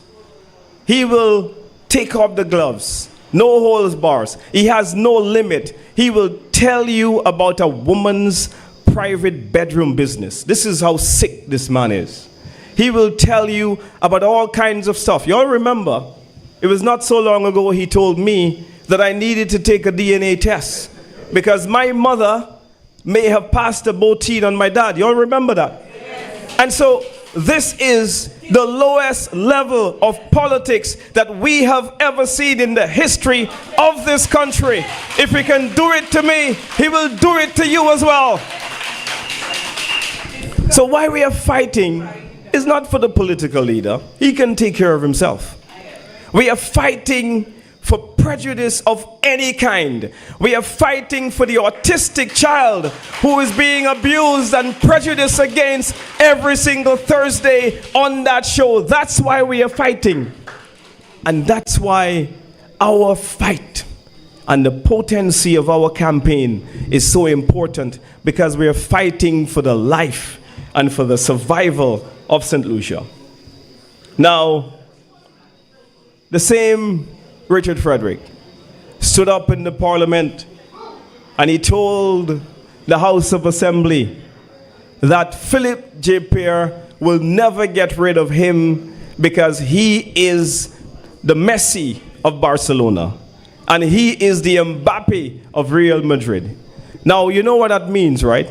It means that he is the star player of the Labour Party team. He used two of the greatest footballers today to make his point that Philip J. Pierre can never fire him, because without him, there will be no Labour Party, in his own words. He didn't hide to say that. He said that in front of Musa, who was in the house. He said that in front of Kenny, who was in the house. He said that in front of Alva Baptist, who was there. He said that in front of Hilaire, who was also there in the house. He said that in front of Sean Edward, who is now a senior member of the St. Lucia Labour Party. And what he was basically saying is that the Labour Party cannot do without him. That he is the backbone, he is the kingpin, and he is coming against the United Workers' Party with a lethal force. He is coming to dismantle the entire United Workers' Party. But I want to say to him tonight that if he touch one United Workers' Party supporter, he needs to touch all of us. We are going to stand up to him. So you can send as many lawyers letters as you want. Only cowards do that. Cowards come, you attack people, and when they punch you back, you go and you complain to a lawyer. And you get your sister to send a letter, because you of all people attacking everybody, attacking the vendors, attacking your constituents, attacking the women of this country without fear or favor. Now, I came here today in Grande Riviere, and it's for Richard Frederick to answer this question.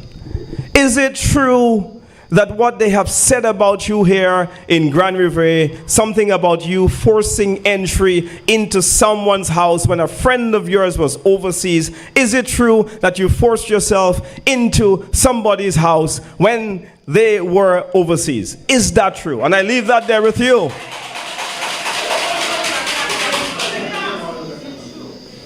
You see, speaking of star players, you can only be a star player in a political party with no standards. In the United Workers' Party, to be the star player, you have to be a man of character. You have to be a decent man. You have to be a man that is committed to service to people like Marcella. You have to be a man that loves your constituents like Brad. You have to be a man that is in this not to make yourself wealthy, but to make others wealthy and uplift others, like Elijah Norbert, who was sitting in the front row here today. You have to be like the right guy, a man who, despite incessant persecution, despite all the accusations, without any proof, that he continues day after day fighting for the people of St. Lucia. You have to be like our political leader, because when they tell you all the stuff that he's not Lucian, Alan Chasney, as far back as when he was Minister of Tourism, showed the greatest sign of patriotism when he gave up his US passport to become a Minister of Tourism and a senator. That's how you make sacrifices. That's what we are about in the United Workers' Party. So I quite agree with the leader that when you cut his blood, you will find that that blood is more Lucian than all of them that going to Dubai and ripping off the country on a daily basis. Actions speak louder than words. Show us what you're capable of doing. Show us how much you're committed to this country. Show us how you value this country and its people. Now, I want to show you another clip. Play the second clip, please. I have one more clip before I close.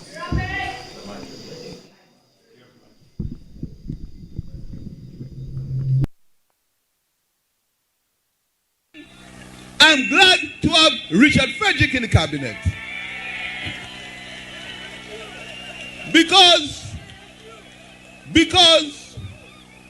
Richard Frederick joined the cabinet, I invited him to join the cabinet as an independent.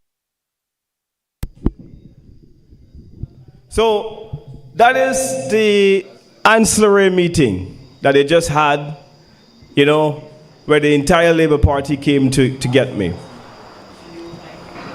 But at that meeting, you heard it for yourself, where the Prime Minister said that he is proud to have El Quapo in his cabinet. The same Prime Minister who many years ago told you that the Labour Party will never have a drug dealer in the cabinet. The same Prime Minister who, while he was in opposition, told us that Richard Frederick was the most frightening thing to have happened to the politics of St. Lucia. The same Prime Minister who told us that Richard Frederick is a very, very dangerous man. But now today, because of political benefit, he's going to say to you that Richard Frederick has been washed with holy water and has been made pure. Richard Frederick has been washed with holy water and made pure by the Labour Party.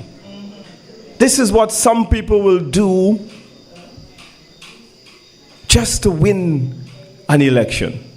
No standards from the St. Lucia Labour Party. And so it raises many serious questions about Philip J. Pierce's fitness to be Prime Minister. It raises questions about what Richard Frederick has on him. It raises questions about whether he's compromised, as to whether Richard Frederick is blackmailing him. It raises questions, because to me, this is the most frightening thing to have been said by a Prime Minister in the history of politics in St. Lucia.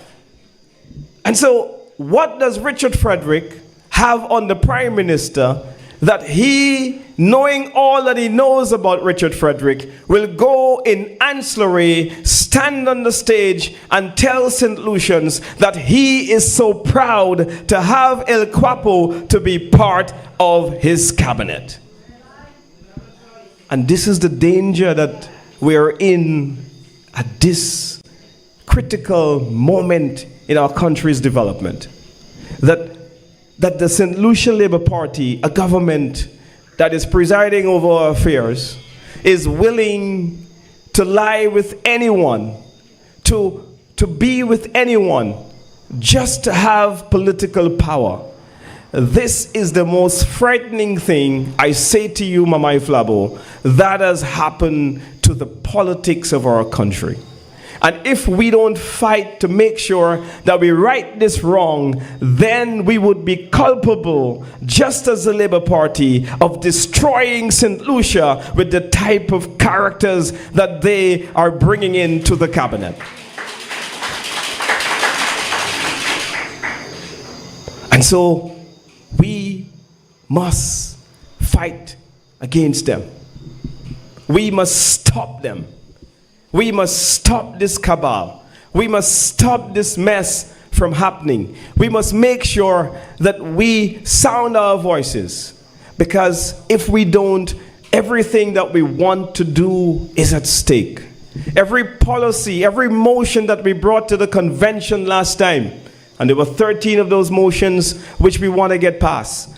And if we don't stop this corrupt government from proceeding, then we are going to do a tremendous injustice to St. Lucia. Now here is what is at stake. The United Workers' Party has always been and still is a party of great possibilities. You know that. And we are fighting the Labour Party because we want to bring affordable housing to the people of St. Lucia. We are fighting the Labour Party because we want to bring unemployment benefits through the National Insurance Scheme to the people of St. Lucia. We are fighting the Labour Party because we want to revitalize the agriculture sector by making sure we introduce agriculture in the school system and building up our farmers farm by farm. We are fighting against the Labour Party because we want to eliminate property tax on seniors, pensioners, people in their old age whose income have been adjusted. That's why we must fight the Labour Party. We are fighting them because we want to introduce a national health insurance scheme, not for some St. Lucians, but for all St. Lucians. Friends of the United Workers' Party, are you ready to fight for this? Are you ready to elect Alan Chasney as the new Prime Minister? Are you ready to replace Richard Frederick and Philip J. Pear and the whole pack of them? Get ready, Mama Flabo. Thank you and good night.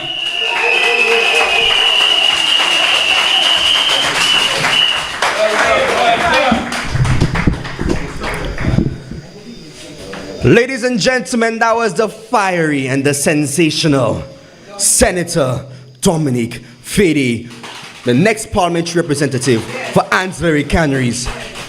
Now, quickly, before I go to the next speaker, there's a little anecdote I love. It says that when you put a king in a circus, it doesn't make the circus a palace, it makes the king a clown. Since we have leaders and not politicians, my question is, what happens when you put politicians in a circus? Does the circus become parliament, or do the politicians become clowns? Because our parliament has become a circus. So, ladies and gentlemen, I want to introduce a guy. What? Say it again. What? Say it again. I want to introduce a guy. The right guy. The guy for Castries South East. The legendary, the honorable, the deputy political leader of the United Workers' Party. Give it up for the right guy, Guy Joseph.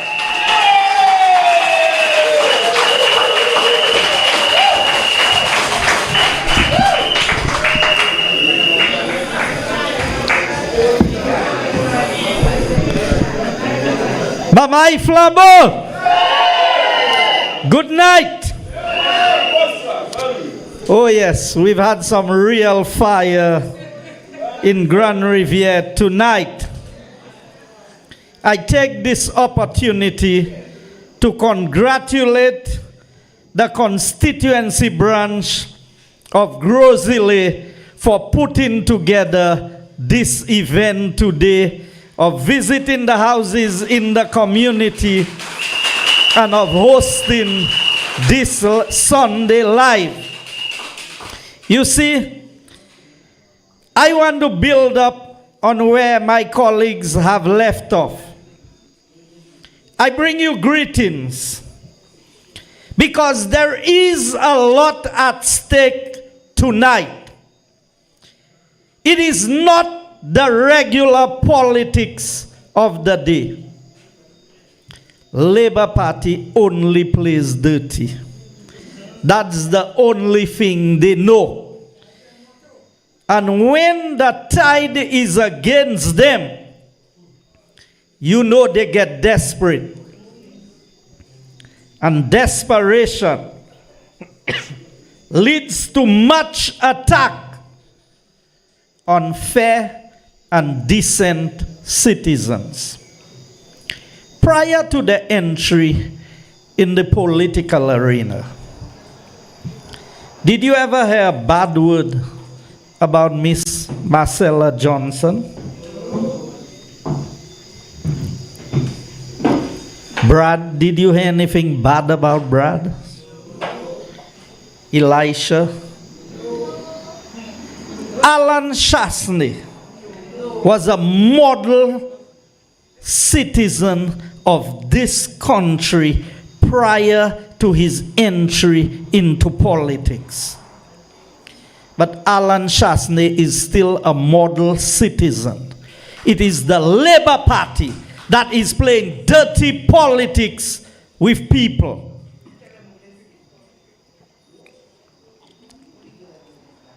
What did you know about Guy Joseph or Dominic Fede before we came into the political arena? Decent, hard-working St. Lucians. And I want to allay the fears of my colleagues because the attacks have just begun. That's the only type of politics that Labour can play. I am challenging the Labour Party tonight to go constituency by constituency and tell the people what you have done for them and convince them to vote for you based on your achievements and your accomplishments. Because that is what the United Workers' Party is built on. We have a track record of performance. Today I was in Therefore. I was meeting with a group of young fellas on the block.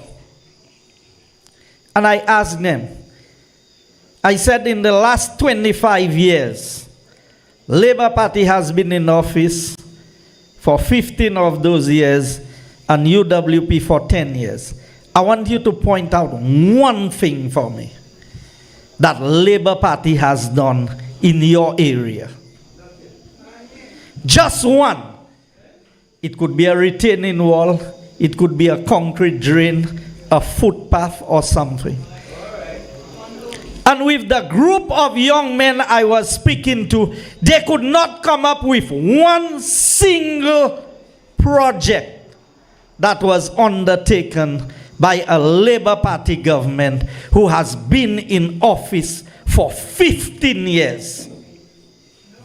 And right where I was standing, I could point on at least 3 projects that I had done in the same area.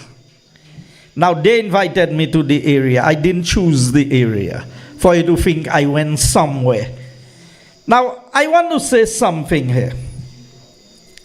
I am very sorry that so many people believe the lies of the St. Lucia Labour Party.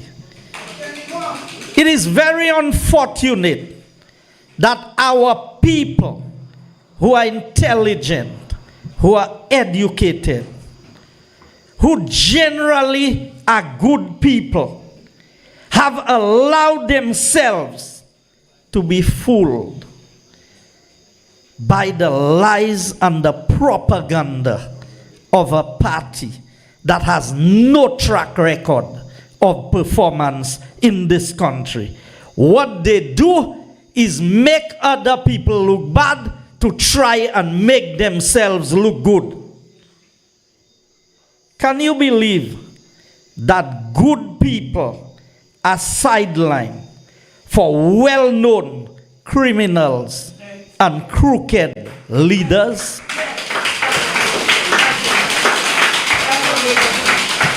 And I heard my colleague, the chairman, indicate that they were praying. There are many things and many people we pray for. I'll never pass judgment on an individual who prays. But I know what the Bible says, that if you have lying lips, even your prayers is an abomination unto God. So when you lie to the people of the country, day in, day out, when you can go to Dubai and say you sold 5,000 passports, but in Parliament you have still not been able to report to the people of St. Lucia, you think your prayers living and reaching the roof there? It didn't even reach in the roof, far less heaven. You see, it is one thing to pray, but it is another thing to live the right way so that your prayers can be answered. I want to say that the Labour Party has painted success as a crime. They make you believe that once you are successful, it is criminal. Can you believe that?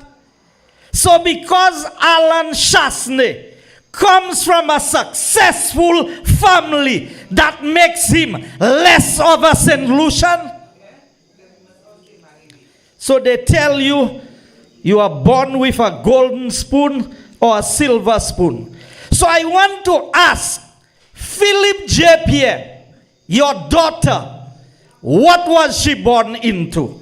Was she born into a life of poverty? And wouldn't you want to see your daughter aspire one day to the highest levels of representation in this country? I want to ask Richard Frederick. You have children. Some of them live overseas. Were they born into poverty? Didn't they get it well made? Because you have become successful by whatever means you became successful. It's not for me to judge.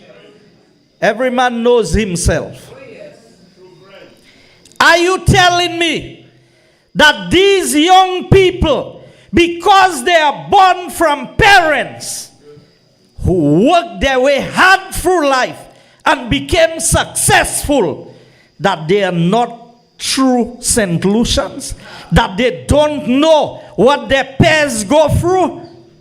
I can tell you, it is some of those well-off children who help their colleagues at school with lunch and with sharing file sheets from their notebooks. If all of us are poor, we cannot extend a helping hand to each other. And we must stop making the Labour Party cause us to believe that success is a crime.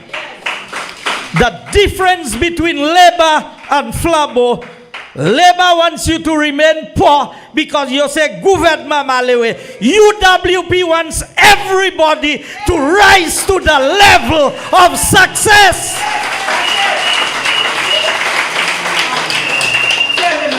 So I want to tell you, progress is not a crime.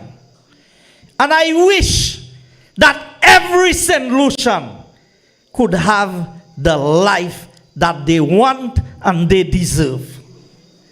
And it is the aim of the United Workers' Party and the candidates that we have chosen for the upcoming election to start putting St. Lucia on the path to growth and development, not for some, but for everyone.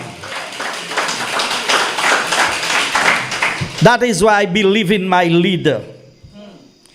And many people think, oh, you deputy leader, because you have your eyes on being prime minister. I want to allay the fears of St. Lucians tonight. This party is a party of leaders.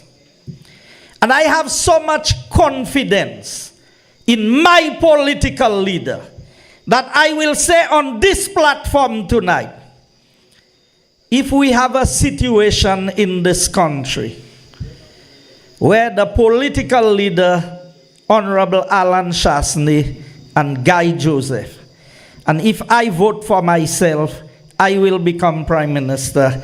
And if I vote for Mr. Shasney, he will become Prime Minister. I will vote for Mr. Alan Shasney before I vote for Guy Joseph.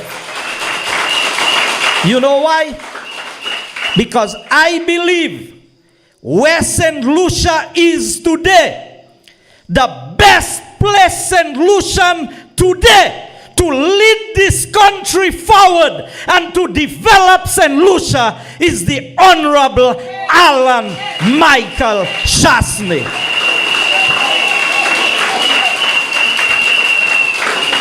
And it is my intention when he makes his exit that I make mine also. Note my words. It is my intention. You know why? Because we have a job to do. And you can do it while you're strong and while you're capable. You see these fellas who have expired in politics? They have no more ideas. They are dead while they are alive. You ever heard about living dead? You know, the Bible says, let the dead bury their dead. And a lot of people say, let the dead bury the dead. It's not the dead burying the dead. It's the dead burying there. T-H-E-I-R.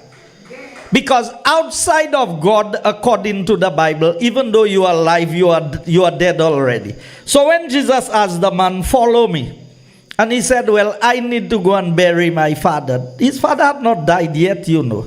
He was responsible for taking care of. And Jesus said simply to him, let the dead bury their dead.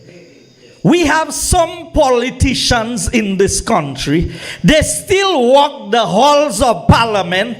They still occupy offices. They still get paid good salaries. They still get the perks to travel. But they are dead politicians a long time ago. And if you don't believe me, walk around where they have represented for years and years and years, and you will see that their constituency is as dead as the persons who they represent or who represent them. You see, I want you to understand. There is a time, you ever hear cricketers playing cricket indefinitely? There comes a time when you must retire because the eyes are not as sharp as they used to be. And the muscles are not flexing like they used to be. It looks like it's in politics. Everybody who retire from everything else feel they can land into politics. But I want to let you know, judge us by our performance. I want to be judged by my performance in government. Have you ever heard the Labour Party attack Guy Joseph on his representation in Castries Southeast or in any ministry that I have represented? They can never do that because I've challenged them. I want to say to you tonight, healthcare is in a crisis in this country. And let me address an issue that came up last week. And the Labour Party, as desperate as they are, the crisis that we have in healthcare was not created by our doctors and nurses. The crisis we have in healthcare was created by a minister of health and a prime minister who neglected the office of the Ministry of Health and deprived our hospital of its basic needs to function effectively as a hospital. So my issue is never with the doctors and nurses. After all, it was the doctors themselves who got together and wrote a letter declaring the crisis that exists in the state of healthcare in this country. So yes, I made a statement. But the statement was not about our nurses and our doctors. The statement is about the state of healthcare in this country. You are telling me we had a brand new MRI machine that was established at the OKEU hospital when the Labour Party did the opening ceremony. And immediately after the opening ceremony, put chains on the door, locked it up, as if they could fool the European Union. They locked the building, no AC. And after a couple of years, when UWP came in, the MRI machine is no longer functional. Millions of dollars went down the drain. So when our people are badly diagnosed, you think it's the fault of the doctors and the nurses? It's the equipment. The equipment that we give them to work with. And they want to blame Alan Chasney and they want to blame Guy Joseph. We were not the ones who left 2 containers on the port that accumulated demurrage charges of over $160,000 when they could have just bought 2 40-foot containers for $10,000, move the things from the port and go and put it in the other container. That was under the St. Lucia Labour Party. And then, to make matters worse, you take a politician, a former failed minister of health, in the person of Damian Greaves, you make him CEO of Millennium Heights, and you think Guy Joseph, this is Guy Joseph, you think Guy Joseph feel comfortable going to the hospital?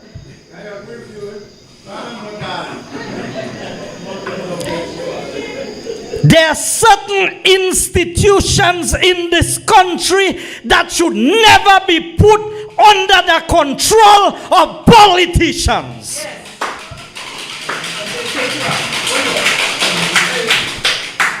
So my problem is not with our doctors and nurses. In fact, the doctors and nurses have more problems than Guy Joseph. Their letter said it. The job that they are being paid to do, they cannot do it because the board of management of OKEU was not cooperating with the doctors and nurses. These are not my words. You all want to take what I said and try to spin it on me? No. I'm not going to allow this to happen. Because I know, and you all know me, I don't come and speak without facts to back up what I'm saying. So I want to allay the fears of the doctors and the nurses in this country. But I know the small group. You ever heard the walls have ears?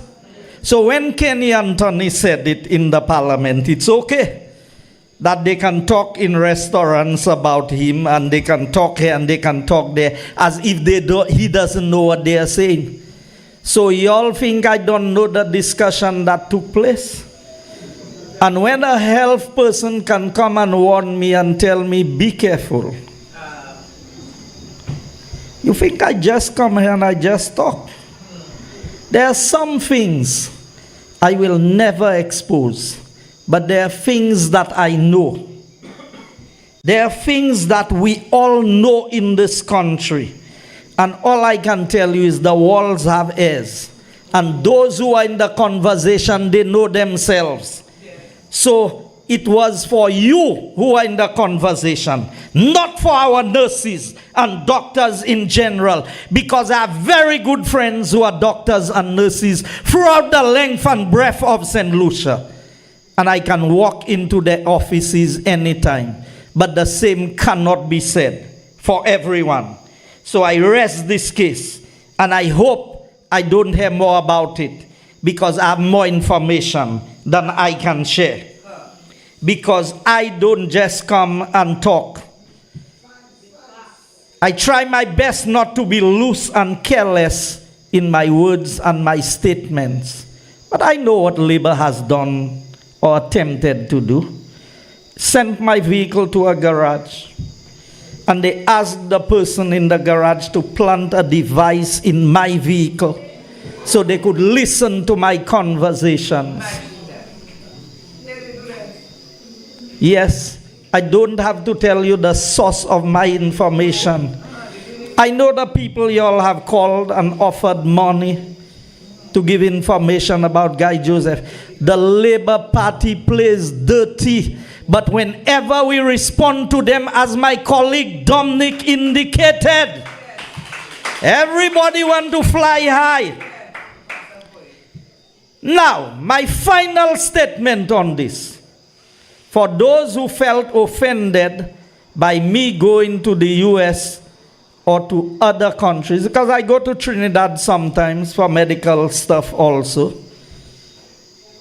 tell me which minister in the government goes to the hospital for their treatment. Tell me which minister in the Labour Party government who fell sick and stayed at the OKEU or at Tapio Hospital. And I can tell you, I know those who went to England and continue to go to England for treatment. 8 hours away, Miami is just 4 hours away. So if I go to Cleveland Clinic, and when I go to Cleveland Clinic, it's because I have health insurance. And I got my health insurance before I came into government. And that is, you see, the same privileges that Alan Chasney has for himself and his family, Dominic, and all the other candidates of the United Workers' Party. We want to bring the same quality of health care to every St. Lucian. And that is why, under a United Workers' Party, every St. Lucian, regardless of pre-existing health conditions, will get coverage up to a maximum of, a minimum of $75,000 a year. That is the commitment of the United Workers' Party to every St. Lucian. It is not about Guy Joseph and whether he can afford it. I want you to ask the Labour Party, why every time they are sick, they fly to Matnik, they fly to Miami. Some of them go as far as Dubai to see doctors. But they leave you here to die with no medication at the hospital. But I want to assure you, under Alan Chasney, we will never have these medical shortages at the hospital. Because not even under COVID, we had it that bad in healthcare in St. Lucia. The government is still quiet about the nurses and doctors from Cuba. Have you heard a statement from the government? But they are quick. The Labour Party is on the ball to respond to Guy Joseph. Guy Joseph can take care of himself. We want to know what will happen to healthcare if the Americans proceed with what they have threatened to do. What is the contingency plan? What is the Labour Party going to put in place for our nurses and doctors from Cuba who have given such great help to St. Lucia? I'll not pretend I'm in government. Not me that going to give you solution to the problem. Unom ukahenpe fetwa vaila. So, if the government is not able to deal with the health crisis now, You think is if you elect them for another 5 years that they can do it? What will change? You see, Guamun kade ou la ou hen anticipation abay. Pa kwene kou. If you are in my place, what would you do? In the thousands of persons in the health sector, it takes just one person to be crooked. Just one. And it could cost you, and it could cost me my life. So when we speak, I don't want to put everybody in the same bracket, but I want you to know a racist like Richard Frederick attacking everybody. He attacks man, he attacks woman, he attacks children. I mean, the man has no reservations. Now, here's what that puzzled me. I'm not going to say anything about the case other than I went to court. And for a man who dislikes me so much, let me tell you, there's real hatred. There are opponents in politics and there's hatred. I'm walking up the steps and Richard is coming down. And I said, "How you doing, Chief?" Well, if the ceiling had a place he could pass, he would pass in the ceiling. The man turned his head with one mean on his face. Never even acknowledge. Because as far as I'm concerned, I have no hard feelings about anybody. I was at a funeral in Viewfort on Friday, and Kenny and I met and we had a nice chat. At the end of the day, we may be political opponents, but I hold nothing, no grudges against anybody. But when I see the level of hatred that I see in these people, that they cannot even tell you good morning when they see you, it tells you that this hatred is deeply embedded. But you know what was surprising to me? He had 4 Indian lawyers from Trinidad. You heard me? He had 4 Indian lawyers. I'm not half Indian, I'm not mixed. Real Indian like me. You see? Real Indian like me. Medially, they were pour kota ou pas kota. Eh Dieu, ou pas kota blanc. Ou pas ça represent ko? Go avocat ko. I represent ko. You see, I want St. Lucians to understand. They sell us one thing, but they buy something else for themselves. Do not allow the Labour Party to fool you. Yes. Now I have a question for Slasper. I want to know the docks that are going to be repaired, who is paying for it? You know the crane went down into a section of the docks with a container. And the dock, there's a movement. Now, I want to know if it is GPH repairing or if it is Slasper. Because I was told Ballas Nedam was here and most likely they'll get the contract to do so. So we have to ask early, who is going to pay? 2 points and I close. There's one thing I know. There are 3 ways that a country raises money. Beg, borrow, or invest. Okay? This government, or no, it's beg, borrow, or tax. Now the taxing is stealing. Once you have passed the limit of taxation, it is robbing the people of what belongs to them. The Labour Party only knows how to raise taxes. The United Workers' Party always knows how to reduce taxes. And I want you to remember the words of Sir John. Sir John the IMF. Demal kwab pakawete amem tu.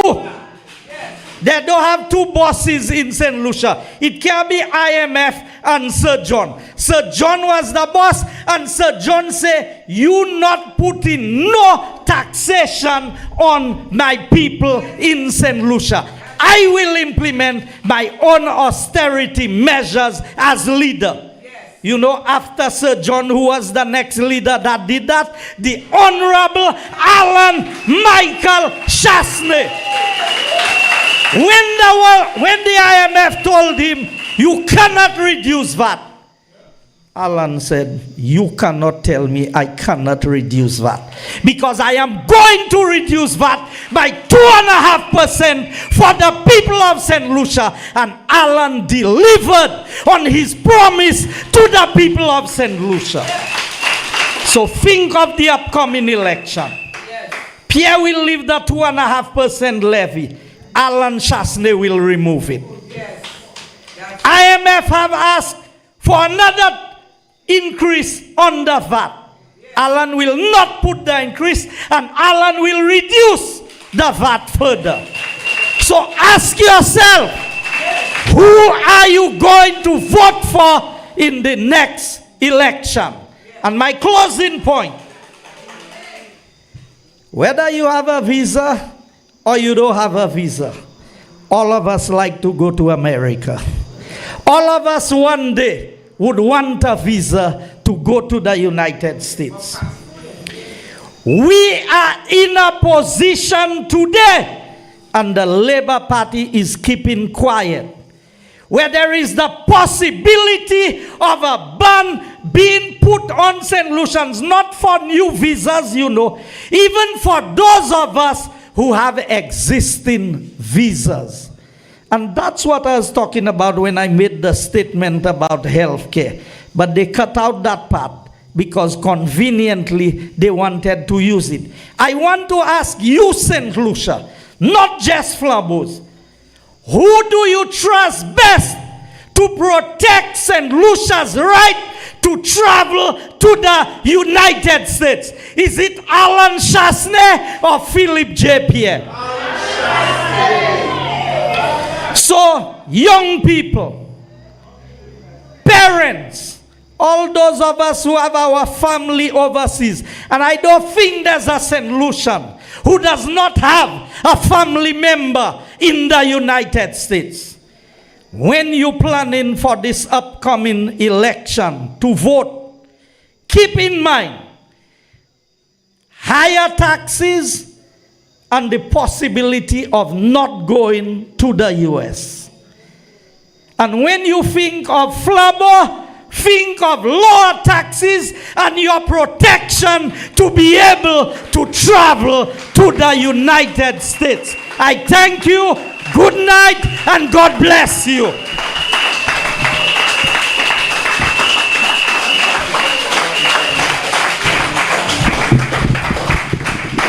Ladies and gentlemen, that wasn't just any guy, that was the right guy. Ladies and gentlemen, we have reached a milestone of 1.2K viewers on Facebook and 1.5K viewers on YouTube. People are ready to listen to the United Workers' Party and to see us work. So as we wind down for this evening, I want to say good night to all of you. Blessings on your journey, safekeepings and prosperity. We're not going to bring negativity, but positivity and blessings unto all of you who are viewing. Members of our audience, we ask you to please remove your chair covers. And to all of you watching and listening, safe drive, take care. Make sure you tune in to Like It Is. Make sure you tune in to the round table. Make sure you tune in to Meet the Opposition. Make sure you vote the United Workers' Party.